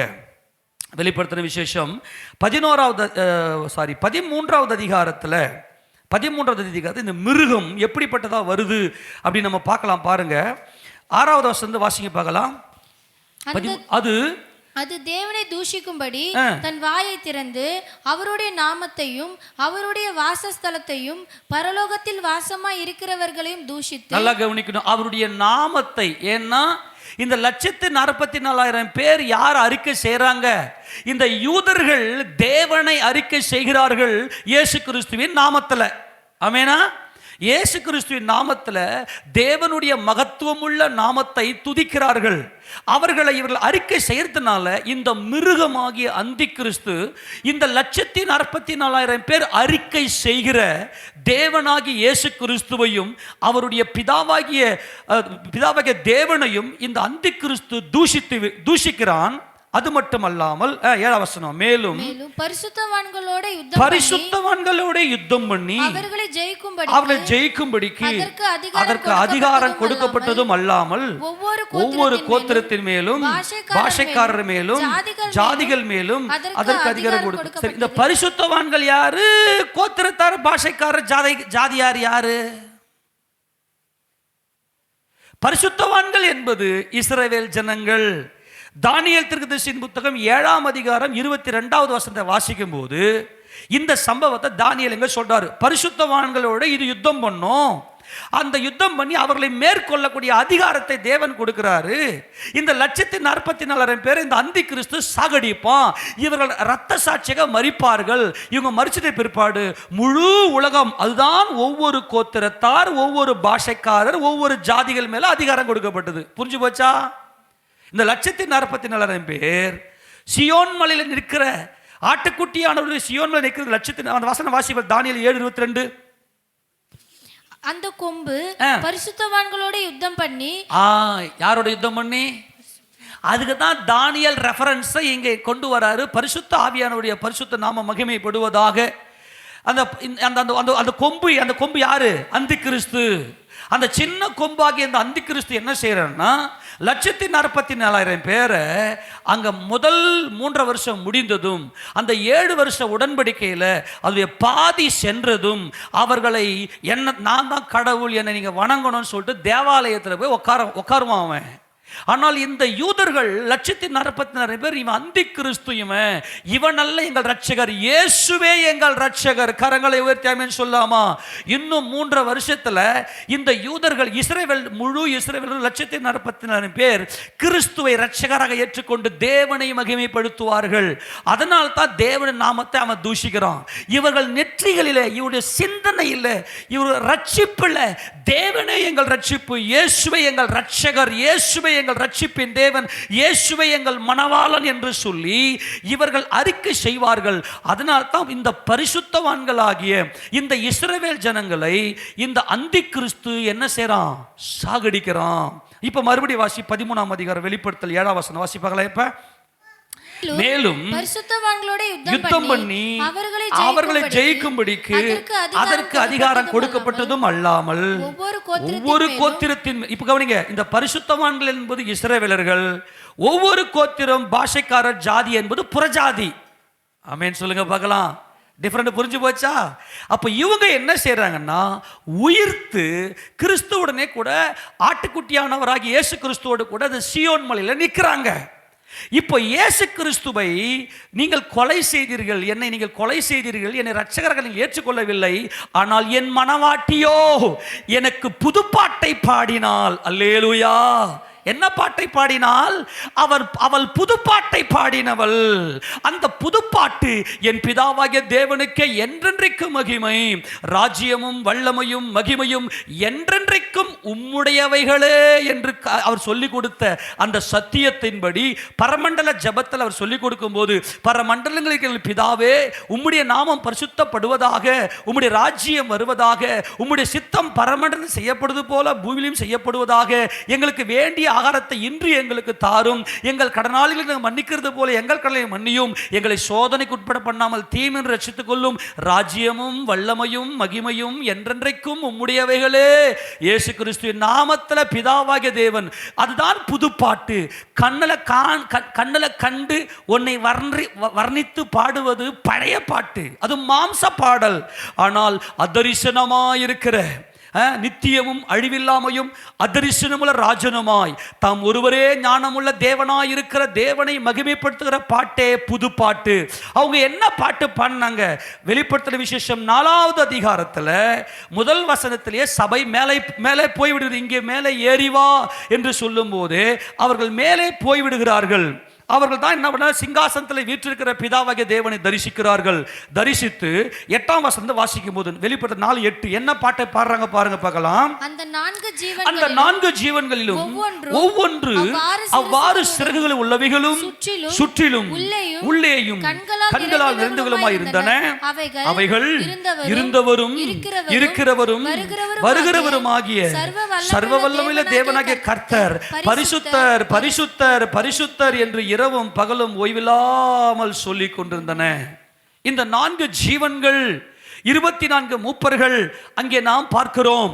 இந்த 4 ஜீவன்கள், 24 மூப்பர்கள் எதை ரிஃப்ளெக்ட் பண்ணுது நம்ம பார்த்தோம். மணவாட்டி சபை. மணவாட்டி சபை மேலே போயிட்டு சிங்காசனத்தில் வீற்றிருக்கிற சர்வ வல்லமையுள்ள தேவனாகிய பிதாவாகிய தேவனை நோக்கி பார்த்து, நீர் இருந்தவர், நீர் இருக்கிறவர், நீர் வருகிறவர். அப்படின்னா என்ன அர்த்தம்?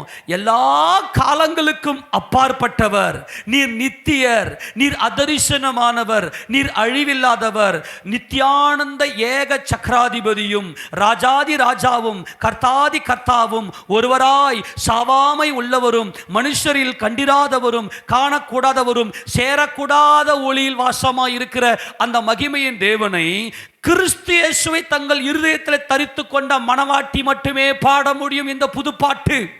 இந்த புதுப்பாட்டு என்பது துதி. துதி என்பது இயேசு கிறிஸ்து. கர்த்தாவே என்னை குணமாக்கும், அப்பொழுது குணமாவேன். கர்த்தாவே என்னை ரட்சியும், அப்போது ரட்சிக்கப்படுவேன். தேவரீரே என் துதி. இயேசு கிறிஸ்துவே நம்முடைய துதி. இயேசு கிறிஸ்துவே அந்த கொழுமையான பலன். இயேசு கிறிஸ்துவை நம்முடைய இருதயத்தில் தரித்து கொண்டவளே மணவாட்டி.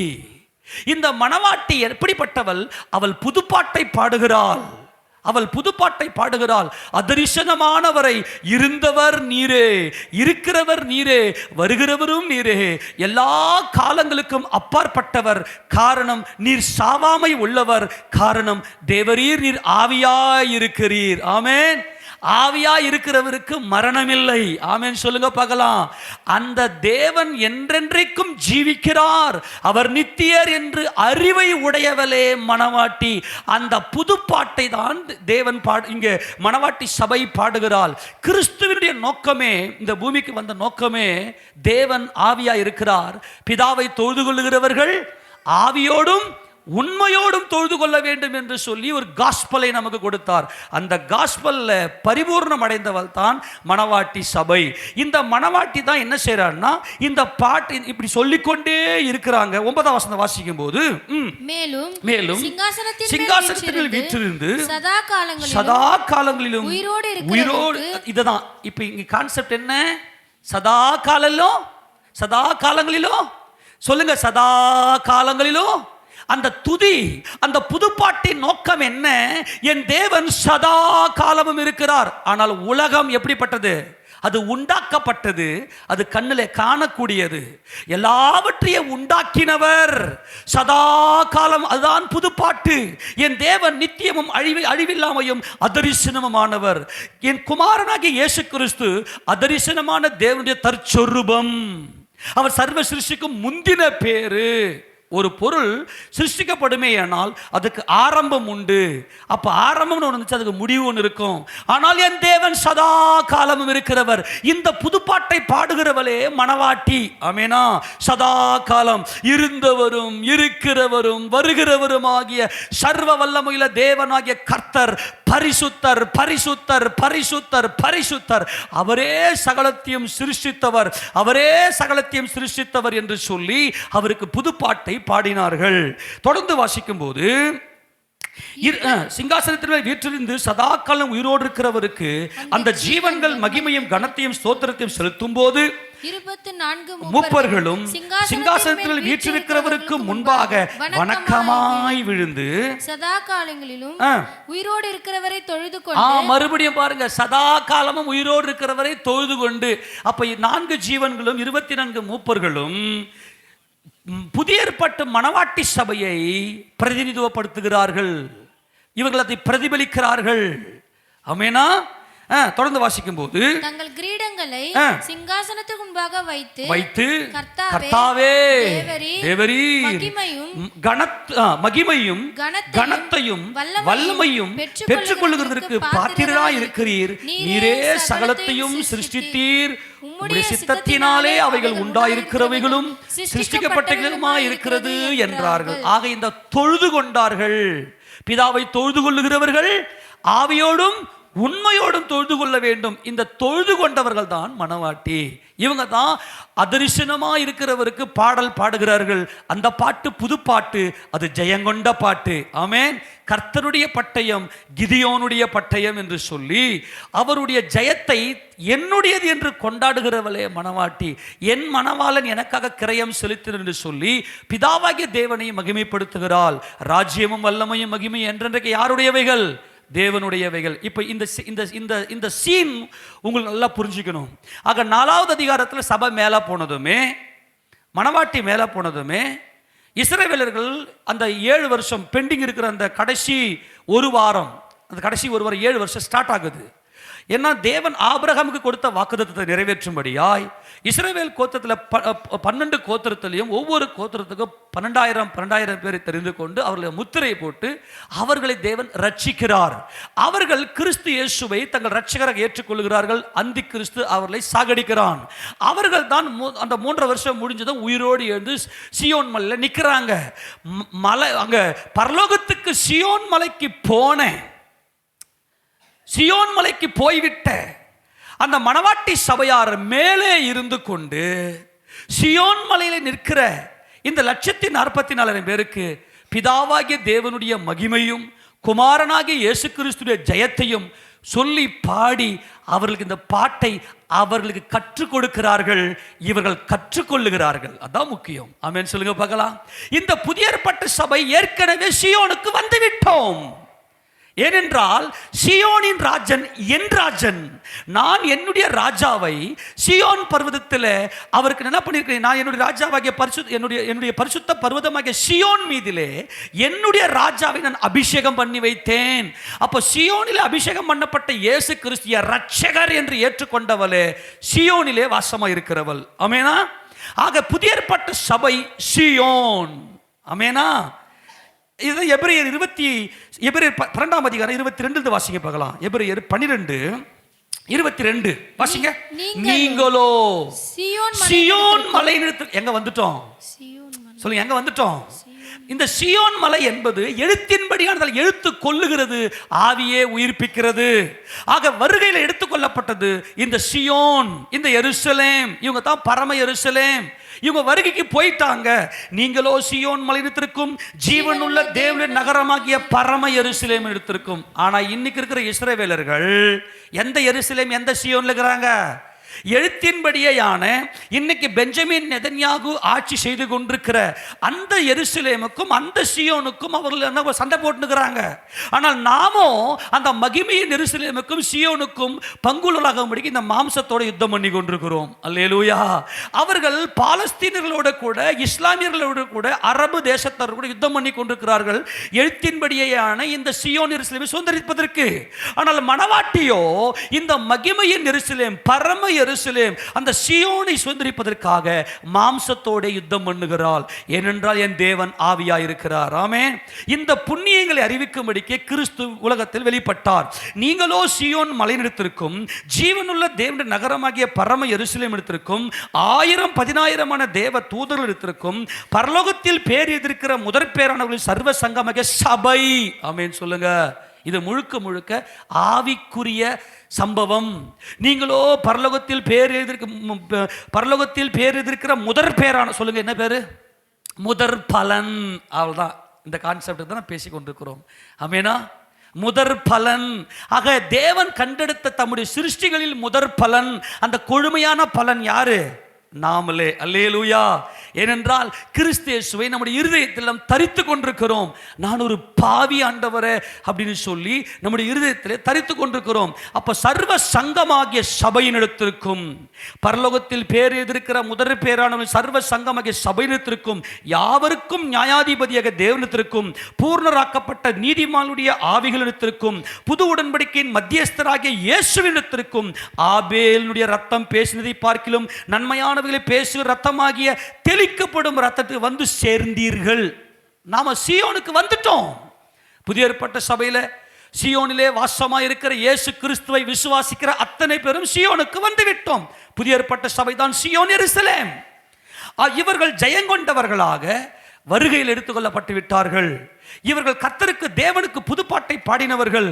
அந்த 3 வருஷம் முடிஞ்ச பிற்பாடு அந்த இஸ்ரவேல் ரட்சிக்கப்பட்டு தேவனுக்கு புதுப்பாட்டை பாடும்படி இவர்கள் சொல்லி கொடுக்குறாங்க. ஆக இந்த புதிய ஏற்பாட்டு சபை, மணவாட்டி சபை முதற் பலன், முதற் பேரானவர்கள், பரலோகத்தில் பேர் எழுதியிருக்கிற முதற் பேரானவர் சர்வ சங்கமாகிய சபை. இவர்கள் தான் ஜெயங்கொண்டவர்கள். இந்த ஜெயங்கொண்ட சபையை குறித்து தான் வேதத்தை சொல்லப்படுது. இப்போ வாசித்து முடிக்கலாம். இப்போ வெளிப்படுத்தல் 14:1 இப்போ வாசிக்க, இப்போ புரியும் பாருங்க. பின்பு நான் பார்த்தபோது இதோ சீயோன் மலையின் மேல் ஆட்டுக்குட்டியானவரையும் அவரோடு கூட அவருடைய பிதாவின் நாமம் தங்கள் நெற்றிகளில் எழுதப்பட்டிருந்த 144,000 பேரையும் நிற்க கண்டேன். ஆமென். இந்த 144,000 பேருக்கு எங்க முத்திரை போடுறாங்க? 7ஆம் அதிகாரத்துல. ஆமெனா? ஓகே, இவங்க எழுந்து நிக்கறாங்க சீயோன் மலையில. அல்லாமலும் பெருவெள்ள இரைச்சல் போலவும் பலத்த இடிமுழக்கம் போலவும் ஒரு சத்தம் வானத்திலிருந்து உண்டாக கேட்டேன். இதுதான் மணவாட்டி சபை. இவங்க ஏற்கனவே சீயோனுக்கு போயிட்டாங்க. இந்த சீயோன் எருசலேமின் நோக்கமே கிறிஸ்துதான் எல்லாம். இந்த கிறிஸ்து இயேசுவை தரித்து கொண்ட இவர்கள் வருகையில சபைக்கு போயிட்டாங்க, மேல போயிட்டாங்க. அவங்க சீயோன் எருசலேமுக்குள்ள பரமேஸ்வரமுக்குள்ள போயிட்டாங்க. இவங்க என்ன செய்யறாங்கன்னா, கிறிஸ்து இயேசுவை தங்கள் ரட்சகராக ஏற்றுக்கொண்ட ஆபிரகாமின் எழுத்தின்படியே ஆபிரகாமின் சந்ததியார் அவர் ரட்சிக்கப்பட்டு நின்னதுமே அவருக்கு இந்த புது பாட்டை சொல்லி கொடு. சுரமண்டல, அப்ப நான் கேட்ட சத்தம், சுரமண்டலக்காரர் தங்கள் சுரமண்டலங்களை வாசிக்கிற ஓசை போல. இவர்கள் பணியில நனைந்தவர்கள். பணியினுடைய பரிபூர்ணம். சுரமண்டலம் என்பது தேவ ரகசியம், மறைபொருள்கள். பணி, உனக்கு வானத்து பணியையும் பூமியின் கொழுமையும் கொடுப்பேன். வானத்து பணி என்பது சகல ரகசியம். இந்த பணி கொத்துமல்லி விதை அளவு. கொத்துமல்லி என்பது வேறு பிரிக்கப்பட்ட ஜீவியமும் பிதோலாகை போல வெண்மையாயிருக்கும் என்பது ஒன்று சேர்கிற அனுபவம். தன் சகோதரர்களோடு ஒன்று சேர்வதும், தேவனுக்கென்று வேறு பிரித்தலும், தேவனுடைய பிள்ளைகளாக தன் சகோதரர்களுக்காக ஒன்று சேருவதும், இதுதான் புதிய ஏற்பாட்டு சபை. இதுதான் மன்னா, இதுதான் சுரமண்டலத்தினுடைய மகிமை. தொடர்ந்து வாசிக்கும் போது, அவர்கள் சிங்காசனத்திற்கு முன்பாகவும் 4 ஜீவன்களுக்கு முன்பாகவும் மூப்பர்களுக்கு முன்பாகவும் புது பாட்டை பாடினார்கள். அந்த பாட்டு பூமியிலிருந்து மீட்டு கொள்ளப்பட்ட 144,000 பேரே அல்லாமல் வேறு ஒருவரும் கற்றுக்கொள்ள கூடாதா இருந்தது. நல்லா கவனிங்க. இவங்க பூமியிலிருந்து மீட்டு கொள்ளப்பட்டவங்க, ஆனால் இவர்கள் முதற் பலனானவர்கள். புரிஞ்சு போச்சா டிஃபரெண்ட்? இந்த 144,000 பேர் பூமியிலிருந்து மீட்டு கொள்ளப்பட்டவங்க, மீட்கிறாங்க, தேவன் மீட்டிருக்கிறார். ஆனால் இவர்கள் மணவாட்டி சபை எப்படிப்பட்டவர்கள்னா, பூமியிலிருந்து மீட்கப்பட்ட முதற் பலனானவர்கள். இந்த பலன் தான் முக்கியம். அந்த பரிபூர்ணமான பலன் தான் நாம் மறுரூபம் அடைவது, நாம் மகிமை அடைவது, மகிமையின் சரீரத்தை அடைவது, தேவனை போலவே அந்த ஆவியின் சரீரத்தை நாம் அடைவது. இதுதான் தேவனுடைய பிள்ளைகள். இவங்க தான் எப்படிப்பட்டவங்கன்னா, ஸ்திரீகளால் தங்களை கரைப்படுத்தாதவர்கள் இவர்களே. அப்ப ஸ்திரீகளால் கரைப்படுத்தாதவங்கன்னா கல்யாணம் பண்ணிக்க கூடாதா? சரி, கல்யாணம் பண்ணிக்கூடனா அப்ப ஆண்களுக்கு மட்டும்தான் சொல்லப்பட்டிருக்குதா? அப்ப பெண்களுக்கு கிடையாதா? அப்ப பெண்களுக்கு சொன்னா ஆண்களால் கரைபடாதவர்கள் இவர்களேன்னு சொல்லியிருக்கணுமே. நல்லா புரிஞ்சுக்கணும். ஸ்திரீகளால் தங்களை கரைப்படுத்தால் இவர்கள் சொல்றதுடைய அர்த்தம் என்னன்னா, ஸ்திரீ என்பது சிருஷ்டி, சிருஷ்டிகர் புருஷன். அப்போ என்னை சிருஷ்டித்த இயேசு கிறிஸ்து இருக்கிறார், அவர் தான் என் ரட்சகர். உன் சிருஷ்டிகரே உன் நாயகர். இது நம்ம ஏற்கனவே பல முறை பைபிள் ஸ்டடி நம்ம பார்த்துட்டோம், அதை விளக்கப்பட்ட தேவையில்லை. பிரசங்கியின் புத்தகம் 12ஆம் அதிகாரத்தில் சொல்லப்பட்டிருக்கிற 22 காரியங்கள் இருக்கு பாருங்க. அது அத்தனையுமே நம்முடைய சரீரம், நம்முடைய பாடி. நல்ல கவனிங்க. ஸ்திரீகள் என்பது நம்முடைய பாடி, நம்முடைய சரீரத்தில் இருக்கக்கூடிய உடல் அங்க அவயங்கள். எபிரேய எழுத்து 22 கரெக்டாக நீங்கள் அங்கே பார்த்தீங்கன்னாக்கா அந்த 22 அங்க அவயங்கள் இருக்கும். இந்த அங்க அவயங்கள் நம்முடைய ஆத்துமாவை சிறையாக்கி பாவத்தில் தள்ளும். ஆக இந்த மாம்சத்துக்கு அடிமையாகாமல், அவ்வளவுதான் கான்செப்ட். என்ன, தேவன் எப்படி இருக்கிறார்? ஆவியாய் இருக்கிறார். ஆவியாய் இருக்கிற தேவனுக்கே மகிமை. நான் ஒரு பாவி. ஆக ஸ்திரீகளால் தங்களை கரைப்படுத்தாதவர்கள் இவர்களே என்று சொல்லுவது, ஸ்திரீ என்பது உன் சிருஷ்டிகரே உன் நாயகர். எனக்கு ஒரு சிருஷ்டிகர் உண்டு, அவரே என் ரட்சகர். உன் சிருஷ்டிகர் என்பது இடக்கையால் தாங்குகிறவர், உன் நாயகர் என்பது வலக்கையால் அணைக்கிறவர். ஆமென். என்னை இந்த மாம்சத்திலிருந்து மீட்டவர். ஸ்திரீகளால் தங்களை கரைப்படுத்தாதவள் இவர்களே என்று சொன்னால், இந்த உடம்பினுடைய அங்க அவயங்கள் ஒன்னொன்னுத்துக்கு ஒவ்வொரு பவர் இருக்கு. இந்த உடம்புல 22 அங்க அவயங்களில் ஏதாவது ஒன்று ப்ராப்ளம் ஆனாலும் நாம் உடல் சுகவீனம் அடைந்து விடுவோம். ஆக இது நல்ல பலனா இருக்கும்போது எழுத்தின்படியே கிறிஸ்து இயேசுவோடு சிலுவையில் செத்தவர்கள். ஆமென். ஸ்திரீகள் என்பது இந்த சரீரத்தின் மூலமாய் கண்ணு மாம்சத்தின் இச்சை, கண்களின் இச்சை, ஜீவனத்தின் பெருமையாகிய உலகத்தில் உள்ளவைகள் எல்லாம் பிதாவினால் உண்டானவைகள் அல்ல, அவைகள் உலகத்தினால் உண்டானவைகள். அதனால ஸ்திரீகளால் தங்களை கரைப்படுத்தாதவர்கள் என்று சொல்றது மாம்சத்தினுடைய இந்த அறிவு, இந்த இச்சையினாலே தங்களுடைய ஆத்மாவை பாதுகாத்து கொண்டவர்கள், கரைபடாதபடிக்கு தங்களை பாதுகாத்து கொண்டவர்கள் இவர்களே. அடுத்தது கற்புள்ளவர்கள் இவர்களே. கற்பு அப்படின்னு என்ன அர்த்தம்னா, உங்களை கிறிஸ்து என்கின்ற உங்களை கற்புள்ள கன்னிகையாக கிறிஸ்து என்கின்ற ஒரே புருஷனுக்கு உங்களை ஒப்பு கொடுக்க நியமித்தபடியால் என்று அப்போஸ்தலனாகிய பவுல் சொல்லுவதை நாம் பார்க்கிறோம். ஆமெனா. அந்த வசனம் வாசிங்க. 2 கொரிந்தியர் 11:1-2 வாசிக்க பார்க்கலாம். 2 கொரிந்தியர் 11:1. என் புத்தியீனத்தை நீங்கள் சற்றே சகித்தால் நலமாயிருக்கும், என்னை சகித்தும் இருக்கிறீர்களே. நான் உங்களை கற்புள்ள கன்னிகை என்பது உத்தமி. ஆமெனா. அவளுக்கு கற்பு இருக்குது. உங்களுக்கு கற்புள்ள கன்னிகையாக கிறிஸ்து என்னும் ஒரே புருஷனுக்கு இப்போ கவனிங்க. கிறிஸ்து யாரு? இயேசு யாரு? மகிமை அடைந்தவர். என்ன சரீரத்தை உடையவர்? மகிமையின் சரீரத்தை உடையவர். நல்லா கவனிங்க. இவங்க கற்புள்ளவங்க, அதாவது ஸ்திரீகளால் தங்களை கரைப்படுத்தாதவர்கள். அப்படின்னா இந்த மாம்சம், இதுதான் மாம்சம் தான் ஸ்திரீ. உன் சிருஷ்டிகரே உன் நாயகர். இந்த மகாபாபிலோன் என்ன அப்படின்னாக்கா, சிருஷ்டிகர்த்தரை மறுதலிப்பது, இயேசு ராஜாவை மறுதலிப்பது, தேவனை மறுதலிப்பது. ஆனால் மணவாட்டி என்ன செய்கிறாள்? என்னை சிருஷ்டித்தவர் உண்டு, அவரே என் மீட்பர், அவரே என் நாயகர், அதனால என்னால் ஒன்றுமே பண்ண முடியாது சொல்லி இந்த மாம்ச இச்சையிலிருந்து தன்னை காத்துக்கொண்டு உயிர்த்தெழுந்த இயேசு கிறிஸ்துவை தரித்து கொண்டவள். ஞானஸ்நானத்தினாலே நம்ம கிறிஸ்து இயேசுவை சொல்லுங்க, கிறிஸ்து இயேசுவை தரித்து கொண்டோம். பழைய புருஷன் இந்த மாம்ச புருஷன். அதைத்தான் ரோமர் நிருபம் 7ஆம் அதிகாரத்தில் இந்த பழைய புருஷனுக்கு செத்துட்டு, பழைய மனுஷன் செத்துட்டு, அங்கே ஒரு கம்பேரை கொண்டு ஒரு ஸ்திரீக்கு ஒரு புருஷன் உயிரோடு இருக்கும்போது அவள் இன்னொருத்தங்க கூட போயிட்டு ஏதாச்சும் பண்ண அவள் வேசி. ஆனால் புருஷன் செத்துட்ட பிற்பாடு இன்னொரு திருமணம் செய்து கொண்டாலும் அவள் வேசி அல்ல. அப்படி போல என் சகோதரரே, நீங்கள் பழைய புருஷனுக்கு செத்துட்டு தேவகுமாரனாகிய ஆவியின் சரீரத்தை பெற்றுக்கொண்ட இயேசு கிறிஸ்துவை தரித்து கொண்டீர்களே. அப்ப கற்போடு இரு. இன்னொரு முறை உன் யோசனை இப்படி நடக்காத. இவன் தான் பழைய புருஷன். ஆமென். அப்ப இயேசு கிறிஸ்துவை உங்கள் இறுதியில் தரித்து கொண்டு இவன் பேச்சை கேட்காதவ, நல்லா உபவாசம் போட்டு ஃபாஸ்டிங்கை போட்டு உடம்பை அடிச்சு, நமக்கு பிரச்சனை நம்முடைய மாம்சம்தான். கிறிஸ்து நம்முடைய மாம்சத்திலிருந்து மீட்டு நம்மளை ஆவியில மறுபடுத்த வந்தார். கற்பு உள்ளவங்க அப்படின்னா 24 மணி நேரமும் கிறிஸ்து இயேசுவினுடைய பிரசன்னத்திலேயே நிறைந்திருப்பாங்க. இந்த மாம்சத்துக்கு கொஞ்சம் இடம் கொடுக்க மாட்டாங்க. பரிசுத்த ஆவியினுடைய பலத்திலேயே, இந்த வசனத்தை தியானத்திலேயே இருப்பாங்க. இவங்க தான் மணவாட்டி. உங்களை கிறிஸ்து என்கின்ற ஒரு பழைய புருஷன், அதாவது அந்த கற்புள்ள கன்னிகையாக கிறிஸ்து என்கிற ஒரு புருஷனுக்கு ஒப்பு கொடுத்துட்டேன் அப்படின்னா என் ஆத்மா தான் டிசைட் பண்ணுறது. எல்லாமே ஆத்மா தான் டிசைட் பண்ணுறது. இவன் பேச்சை கேட்க மாட்டேன். இவனுக்கு உலக அறிவு பயங்கரமாக இருக்கும். இவன் செத்து போயிட்டான், இவனுக்கு நான் செத்துட்டேன், கிறிஸ்து இயேசுவோடு நான் செத்து, நான் பாவி என்று உணர்ந்து கொண்டேன். நல்லா புரிஞ்சுக்கணும். அடுத்தது, ஆட்டுக்குட்டியானவர் எங்கே போனாலும் அவரை பின்பற்றுகிறவர்கள் இவர்களே. ஆட்டுக்குட்டியானவர் என்ன பண்ணாரு? அவர் தேவகுமாரன், தேவனுக்கென்று வேறு பிரிந்து, நல்லா கவனிங்க, தேவனுடைய ரகசியத்தை அறிந்தவர் குமாரனாகிய கிறிஸ்து.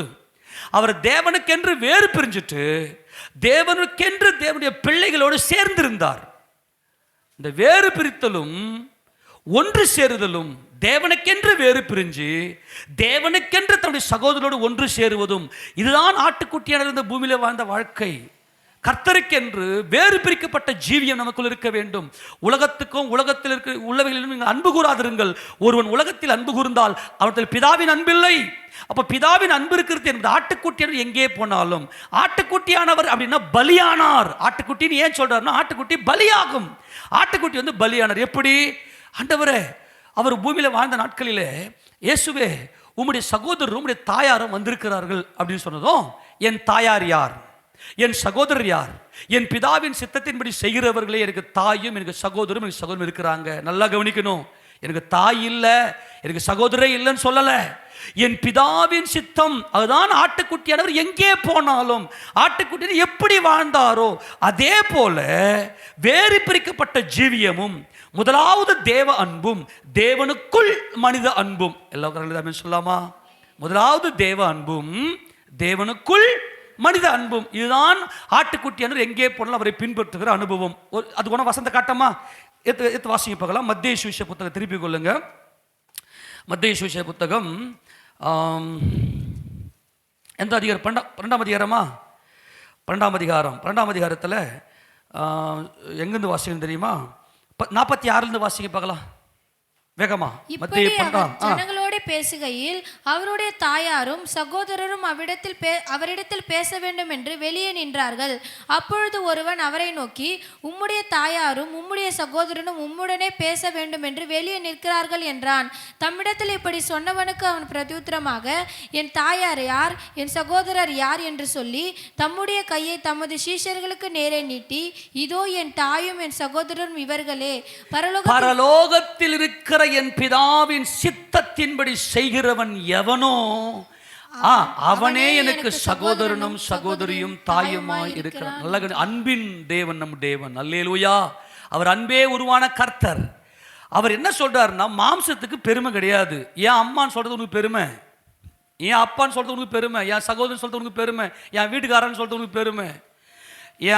என் பிதாவின் சித்தம் என் வீட்டுக்காரன் செஞ்சானா என் வீட்டுக்காரன், என் பிதாவின் சித்தத்தை எங்க அம்மா செஞ்சது எங்க அம்மா. அப்ப தேவன் இங்க கிறிஸ்து எப்படி வாழ்ந்தார் அப்படின்னா, வேறு பிரித்தலும் ஒன்று சேருதலும். முதலாவது தேவ அன்பும் தேவனுக்குள் மனித அன்பும். அப்போ அந்த மன்னா கொத்துமல்லி விதையளவும் அதே போல பிதோலாக போல அது பலபலப்பாயம் இருந்துச்சு. கொத்துமல்லி என்பது வேறு பிரித்தலும், செப்பரேஷன். பிதலாக் என்பது ஒன்று சேர்தல், டுகெதர் இன் ட்ரூப்ஸ், தேவ சேனையில ஒருமனப்பட்டு இருப்பது. இதான் கிறிஸ்துவுடைய மார்க்கம். இரக்கம் தான் கிறிஸ்துவ மார்க்கம். இதான் இந்த மனவாட்டி. ஆக புதிய ஏற்பட்ட சபை உலகத்தோடு கலந்ததல்ல, அது வேறு பிரிக்கப்பட்டு தன் சகோதரோடு ஒன்று சேர்ந்து இசைந்திருப்பது. ஆமேனா? இவர்கள் இப்போ வாசிப்பாங்களாம் 14. இதெல்லாம் ஏற்கனவே பார்த்தது தானே. ஆமேனா? இதெல்லாம் பல மணி நேரங்கள் உட்கார்ந்து ஆராய்ச்சியோட தேவன் நமக்கு இரக்கம் பாராட்டினார். பரிசுத்தை நம்ம கைப்படுவதாக. மறுபடியும் 14 வாசிங்க பார்க்கலாம். ஸ்திரீகளால் தங்களை கரைப்படுத்தாதவள் இவர்களே, கற்புள்ளவர்கள் இவர்களே, ஆட்டுக்குட்டியானவர் எங்கே போனாலும் அவரை பின்பற்றுகிறவர்கள் இவர்களே, இவர்கள் மனுஷரிலிருந்து தேவனுக்கும் ஆட்டுக்குட்டியானுக்கும் முதற் பலனாக மீட்டுக் கொள்ளப்பட்டவர்கள். அல்லேலூயா. 1,44,000 பேர் அவர்கள் பூமியிலிருந்து மீட்டுக் கொள்ளப்பட்டவர்கள். அங்க வசனம் தெளிவாய் சொல்லுது. அந்த பாட்டை பூமியிலிருந்து மீட்டு கொள்ளப்பட்டவங்க அப்படின்னு சொல்லுது. நல்லா கவனிக்கணும். எங்கிருந்து மீட்டு கொள்ளப்பட்டவங்க? அப்ப அவங்க இன்னும் பூமிக்குரிய தன்மையிலே அவங்க இருக்கிறாங்க. அவங்க பரிபூர்ணம் அடையலை. ஆனால் மனவாட்டி மனுஷரிலிருந்து, இதோ மனுஷரிடத்தில் தேவனுடைய வாசஸ்தலம் இருக்கிறது. அவர்கள் மனுஷரிலிருந்து தேவனுக்கும் ஆட்டுக்குட்டியானுக்கும் முதற் பலன், கொழுமையான பலனாக மீட்டுக் கொள்ளப்பட்டவர்கள். அடுத்தது இவங்களை பற்றின ரெஃபரன்ஸ் என்ன தெரியுமா? இவருடைய வாயிலே கபடம் காணப்படவில்லை. என்ன காணப்படலை?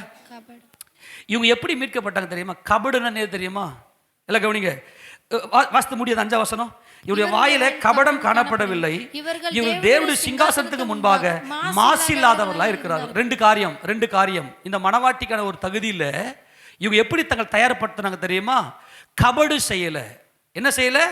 கபடு செய்யல. எல்லாம் கவனிங்க. கபடுனா என்ன? எடுத்து வாசிங்க. 101ஆம் சங்கீதம் 7ஆம் வசனத்தை வாசிக்கலாம். கபடு செய்கிறவன் என் வீட்டுக்குள் இருப்பதில்லை, பொய் சொல்லுகிறவன் என் கண் முன் நிலைப்பதில்லை. அப்ப கபடுன்னு என்னது? பொய் சொல்றது. எல்லாம் கவனிங்க பார்க்கலாம். இவங்க என்ன சொல்லல? பொய் சொல்லல. என்னன்னு பொய் சொல்ல? எந்த மனுஷனும் பொய்யனே. ஏன் பொய்யன் சொல்லுங்க பார்க்கலாம். இவன் பாவி. கவனிங்க. இவன் யார்? இவன் பாவி. ஆனா அவன் என்ன பொய் சொல்றான்னா, நான் நீதிமான் தான். நீதிமானுக்கு தான் இந்த பூமியில மகிமை வரணும், பெருமை வரணும். இன்னைக்கு எல்லாருக்கும் ஏன் கோபம் வருது சொல்லுங்க பார்க்கலாம். இன்னைக்கு கோபம் வருது இல்லையா? எதுக்காத்தால புருன்னு கோபம் வந்து அப்படியே பொய் கபடு செய்றாங்க. ஆனா இவங்க வாயில கபடு இல்லை, நான் பாவியப்பா அப்படின்னு தங்களுடைய மனசாட்சியில ஒத்துக்கினாங்க. பாவிகளை ரட்சிக்க கிறிஸ்து இயேசு இந்த உலகத்துக்கு வந்தார் என்கின்ற வார்த்தை உண்மையும் எல்லா அங்கீகரிப்புக்கும் பாத்திரமானது. அவர்களிலே பிரதான பாவினான். இவன் வாயில கபடு இல்லை. ஆனா இவங்க என்ன செய்வாங்கன்னா, நான் நீதி உள்ளவன், நான் நீதிமான் தான், எங்க என் வாழ்க்கை. இவங்க என்ன பண்ண, பாவிப்பா, பாவியாகி எனக்கு போராட்டமும் துக்கமும் கண்ணீரும் வேதனையும் தான் வரும். வரட்ட ஆண்டவரேன்னு சகித்தவர்கள் இவர்கள். கண்ணீரோடும் வேதனையோடும் நிந்தனைகளையும் அவமானங்களையும் சகித்தவர்கள். கபடு இல்லை இவங்க வாயில. ஆனா இந்த துன்மார்கரை பார்த்துங்க பார்க்கலாம், ஒரே ஒரு சின்ன இழப்பை கூட ஒத்துக்க மாட்டாங்க. எல்லாம் என்னுடையதுன்னு எது உண்டு. இவங்க வாயில கபடு இல்லை, நான் ஒரு பாவி ஆண்டவரே என்று ஒத்துக்கொண்டவர்கள். தேவன் தம்முடைய குமாரனை பாவிகளை ரட்சிக்க அனுப்பினார். நீதிமானுக்காக ஒருவன் மரிப்பது அரிது, நல்லவனுக்காக ஒருவேளை ஒருவன் மரிக்க துணிவான். நாம் பாவிகளாயிருக்கையில் கிறிஸ்து நமக்காக மரித்ததினாலே தேவன் நம்மேல் வைத்த தமது அன்பை விளங்க பண்ணினார். இவர்கள் கபடற்ற புறாக்கள். இவன் கபடற்ற உத்தம இஸ்ரவேலன். இந்த நாத்தான்வேல் கபடற்ற உத்தம இஸ்ரவேலன். கபடு, இந்த புறாவின் கண்கள் எப்போதும் கலங்கியே இருக்கும். காரணம், அந்த புறா கபடற்றதா இருக்கும், வேற ஒண்ணும் இல்லை. மனசாட்சி. இந்த ஜனங்கள் தங்கள் வாயினால் என்னை கனம் பண்ணுகிறார்கள், தங்கள் இருதயத்தில் எனக்கு தூரமா இருக்கிற மனசாட்சியில் ஒரே கரப்ட். நான் நீதிமான் இல்லை, நான் நல்லா தான் இருப்பேன் ஆண்டவரே, பாவி எனக்கு இதை வரதான் செய்யும் ஆண்டவரே, நான் ஒன்றும் இல்லை, ஒரு நன்மையும் அனுபவிப்பதற்கு நான் தகுதி இல்லை, எல்லாம் உம்முடைய கிருபை என்று உணர்ந்தவள் தான் மணவாட்டி. கிருபை கிருபை கிருபை கிருபை கிருபை, எல்லாம் என் இயேசுவின் கிருபை. இவர்கள் தான் கபடற்றவர்கள். ஆனால் கபடு உள்ளவருடைய நாவு தீட்டப்பட்ட கத்தி. அவங்களுக்காக அவங்க பேசுவாங்க, அவ்வளோதான். இந்த கபடற்றவர்கள், ஆமாம் பாவி எனக்கு எங்கேருந்து நன்மை வரும், அப்படியே எனக்கு நன்மை வருதுன்னா அது என் கர்த்தருடைய கிருபை. தீமை வருதா, பாவி எனக்கு அதுதான் வரும். இந்த மனப்பக்குவம் இருக்கு பார், இவங்க தான் கபடற்றவர்கள், இவங்க தான் மனவாட்டி, இவங்க தான் முதற் பலன். என்ன இழப்பு வந்தாலும் அப்படியே நின்று சகிப்பாங்க, அப்படியே சகிப்பாங்க. இந்த சகிப்பு தன்மை தான் கபடற்றவர்கள். ஆமாண்டவரே, ராஜ்யமும் வல்லமையும் மகிமையும் என்றென்றைக்கும் உம்முடையவைகளே. நான் ஒரு பாவி, வெட்கமும் அவமானம் நிந்தையும் என்னுடையது, நீதி உம்முடையது. அதான் தானியேல் ஜெபம் ஒன்று, ஆண்டவரே வெட்கம் எங்களுடையது ஆண்டவரே, நீதி உம்முடையது ஆண்டவரேன்னு சொல்லி அங்கு ஒப்பு கொடுத்தவர்கள். இவர்கள் தான் கபடற்றவர்கள். இவர்கள், இந்த கபடில்லாதவர்கள் தேவனுடைய மாசற்ற பிள்ளைகள். இந்த தேவனுடைய மாசற்ற பிள்ளை என்பதுதான் தேவனுடைய சந்ததி. தேவனுடைய சந்ததி, ஒரு சந்ததி அவரை சேவிக்கும், தலைமுறை தலைமுறைக்கும் அது ஆண்டவருடைய சந்ததி என்று எண்ணப்படும். ஆக தேவனுடைய மாசற்ற பிள்ளைகள் இவர்கள், கபடற்றவர்கள். என்னது, நான் பாவின்னு ஒத்துக்கணுவங்க. உண்மையா இல்லையா, நீ பாவி தானே, ஆனால் மனசாட்சி ஒத்துக்காது. அதுக்கு தான் பரிசுத்த ஆவியானுடைய அக்கினி அபிஷேகத்தை நமக்கு கொடுத்து நம்மை கபடற்றவர்களாக பாதுகாக்குது. இப்படி கபடற்றவர்களாக இருக்கிறவர்கள் தான் தேவனுடைய மாசற்ற பிள்ளைகள்.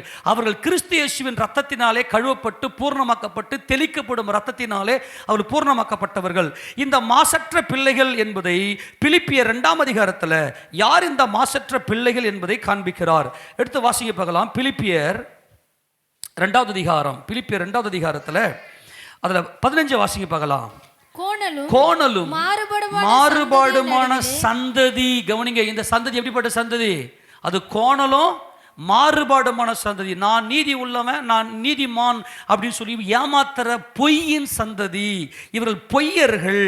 ஆக கோணலும் மாறுபாடுமான சந்ததியின் நடுவிலே குற்றமற்றவர்களும் கபட அற்றவர்களும் தேவனுடைய மாசற்ற பிள்ளைகளும், மாசில்லாத, இந்த எந்த ஒரு அழுக்கும் இல்லாத, எந்த ஒரு கரையும் இல்லாத மாசற்ற பிள்ளைகளாய் இருக்கும்படிக்கு எல்லாவற்றையும் முறுமுறுப்பு இல்லாமலும் தர்கிப்பு இல்லாமலும் செய்யுங்கள். இவங்க முறுமுறுக்கவே மாட்டாங்க. எப்போ பார்த்தாலும் எதனா ஒன்று தங்களுக்காக பேசினே இருக்கும். இந்த கோணலும் மாறுபாடுமான சந்ததி. ஆனால் தேவனுடைய மாசற்ற பிள்ளை மகிமை எல்லாம் உமக்குப்பா அப்படின்னு என்னது, என்னை நான் பலியாக்கி. அதான் யோவான் ஸ்நானகன் சொல்றாரு, நான் சிறுகவும் என் கர்த்தர் பெருகவும். அப்போ இந்த கபடற்ற தேவனுடைய மாசற்ற பிள்ளைகள் என்பது இந்த உலகத்தால் கரைபடாமல் தேவனையே மகிமைப்படுத்தி வாழ்ந்த சந்ததி. இந்த சந்ததி இவர்கள்தான் முதற் பலனானவர்கள். மனுஷரிலிருந்து முதற் பலனாக தேவன் தமக்கென்று அவர் தெரிந்து கொண்டு மீட்கப்பட்டவர்கள். ஆமென் சொல்லுங்க பார்க்கலாம். இன்னொரு வசனத்தை வாசித்து நம்ம முடிக்க போகிறோம். யாக்கோபுவினுடைய நிருபத்தில் 1வது அதிகாரம் 27வது வசனத்தை வாசிக்கலாம். 26 வாசிக்கலாம். உங்களில் ஒருவன் தன் நாவை அடக்காமல் தன் இருதயத்தை வஞ்சித்து தன்னை தேவ பக்தி உள்ளவன் என்று எண்ணினால் அவனுடைய தேவ பக்தி வீணா இருக்கும். பிள்ளைகளும் விதவைகளும் படுகிற உபத்திரவத்தில் அவர்களை விசாரிக்கிறதும் உலகத்தால் கரைபடாதபடிக்கு தன்னை காத்துக் கொள்வதுமே பிதாவாகிய தேவனுக்கு முன்பாக மாசில்லாத சுத்தமான பக்தி. இந்த மாசில்லாத சந்ததி தான் தேவ சந்ததி. இவங்க தன் நாவை அடக்கிடுவாங்க. கிறிஸ்துவின் ரத்தம் தெளிக்கப்பட்டவர்கள் அத்தனை ராஜாக்கள் தங்கள் வாயை மூடுவாங்க. தங்களை பற்றி பேச மாட்டாங்க.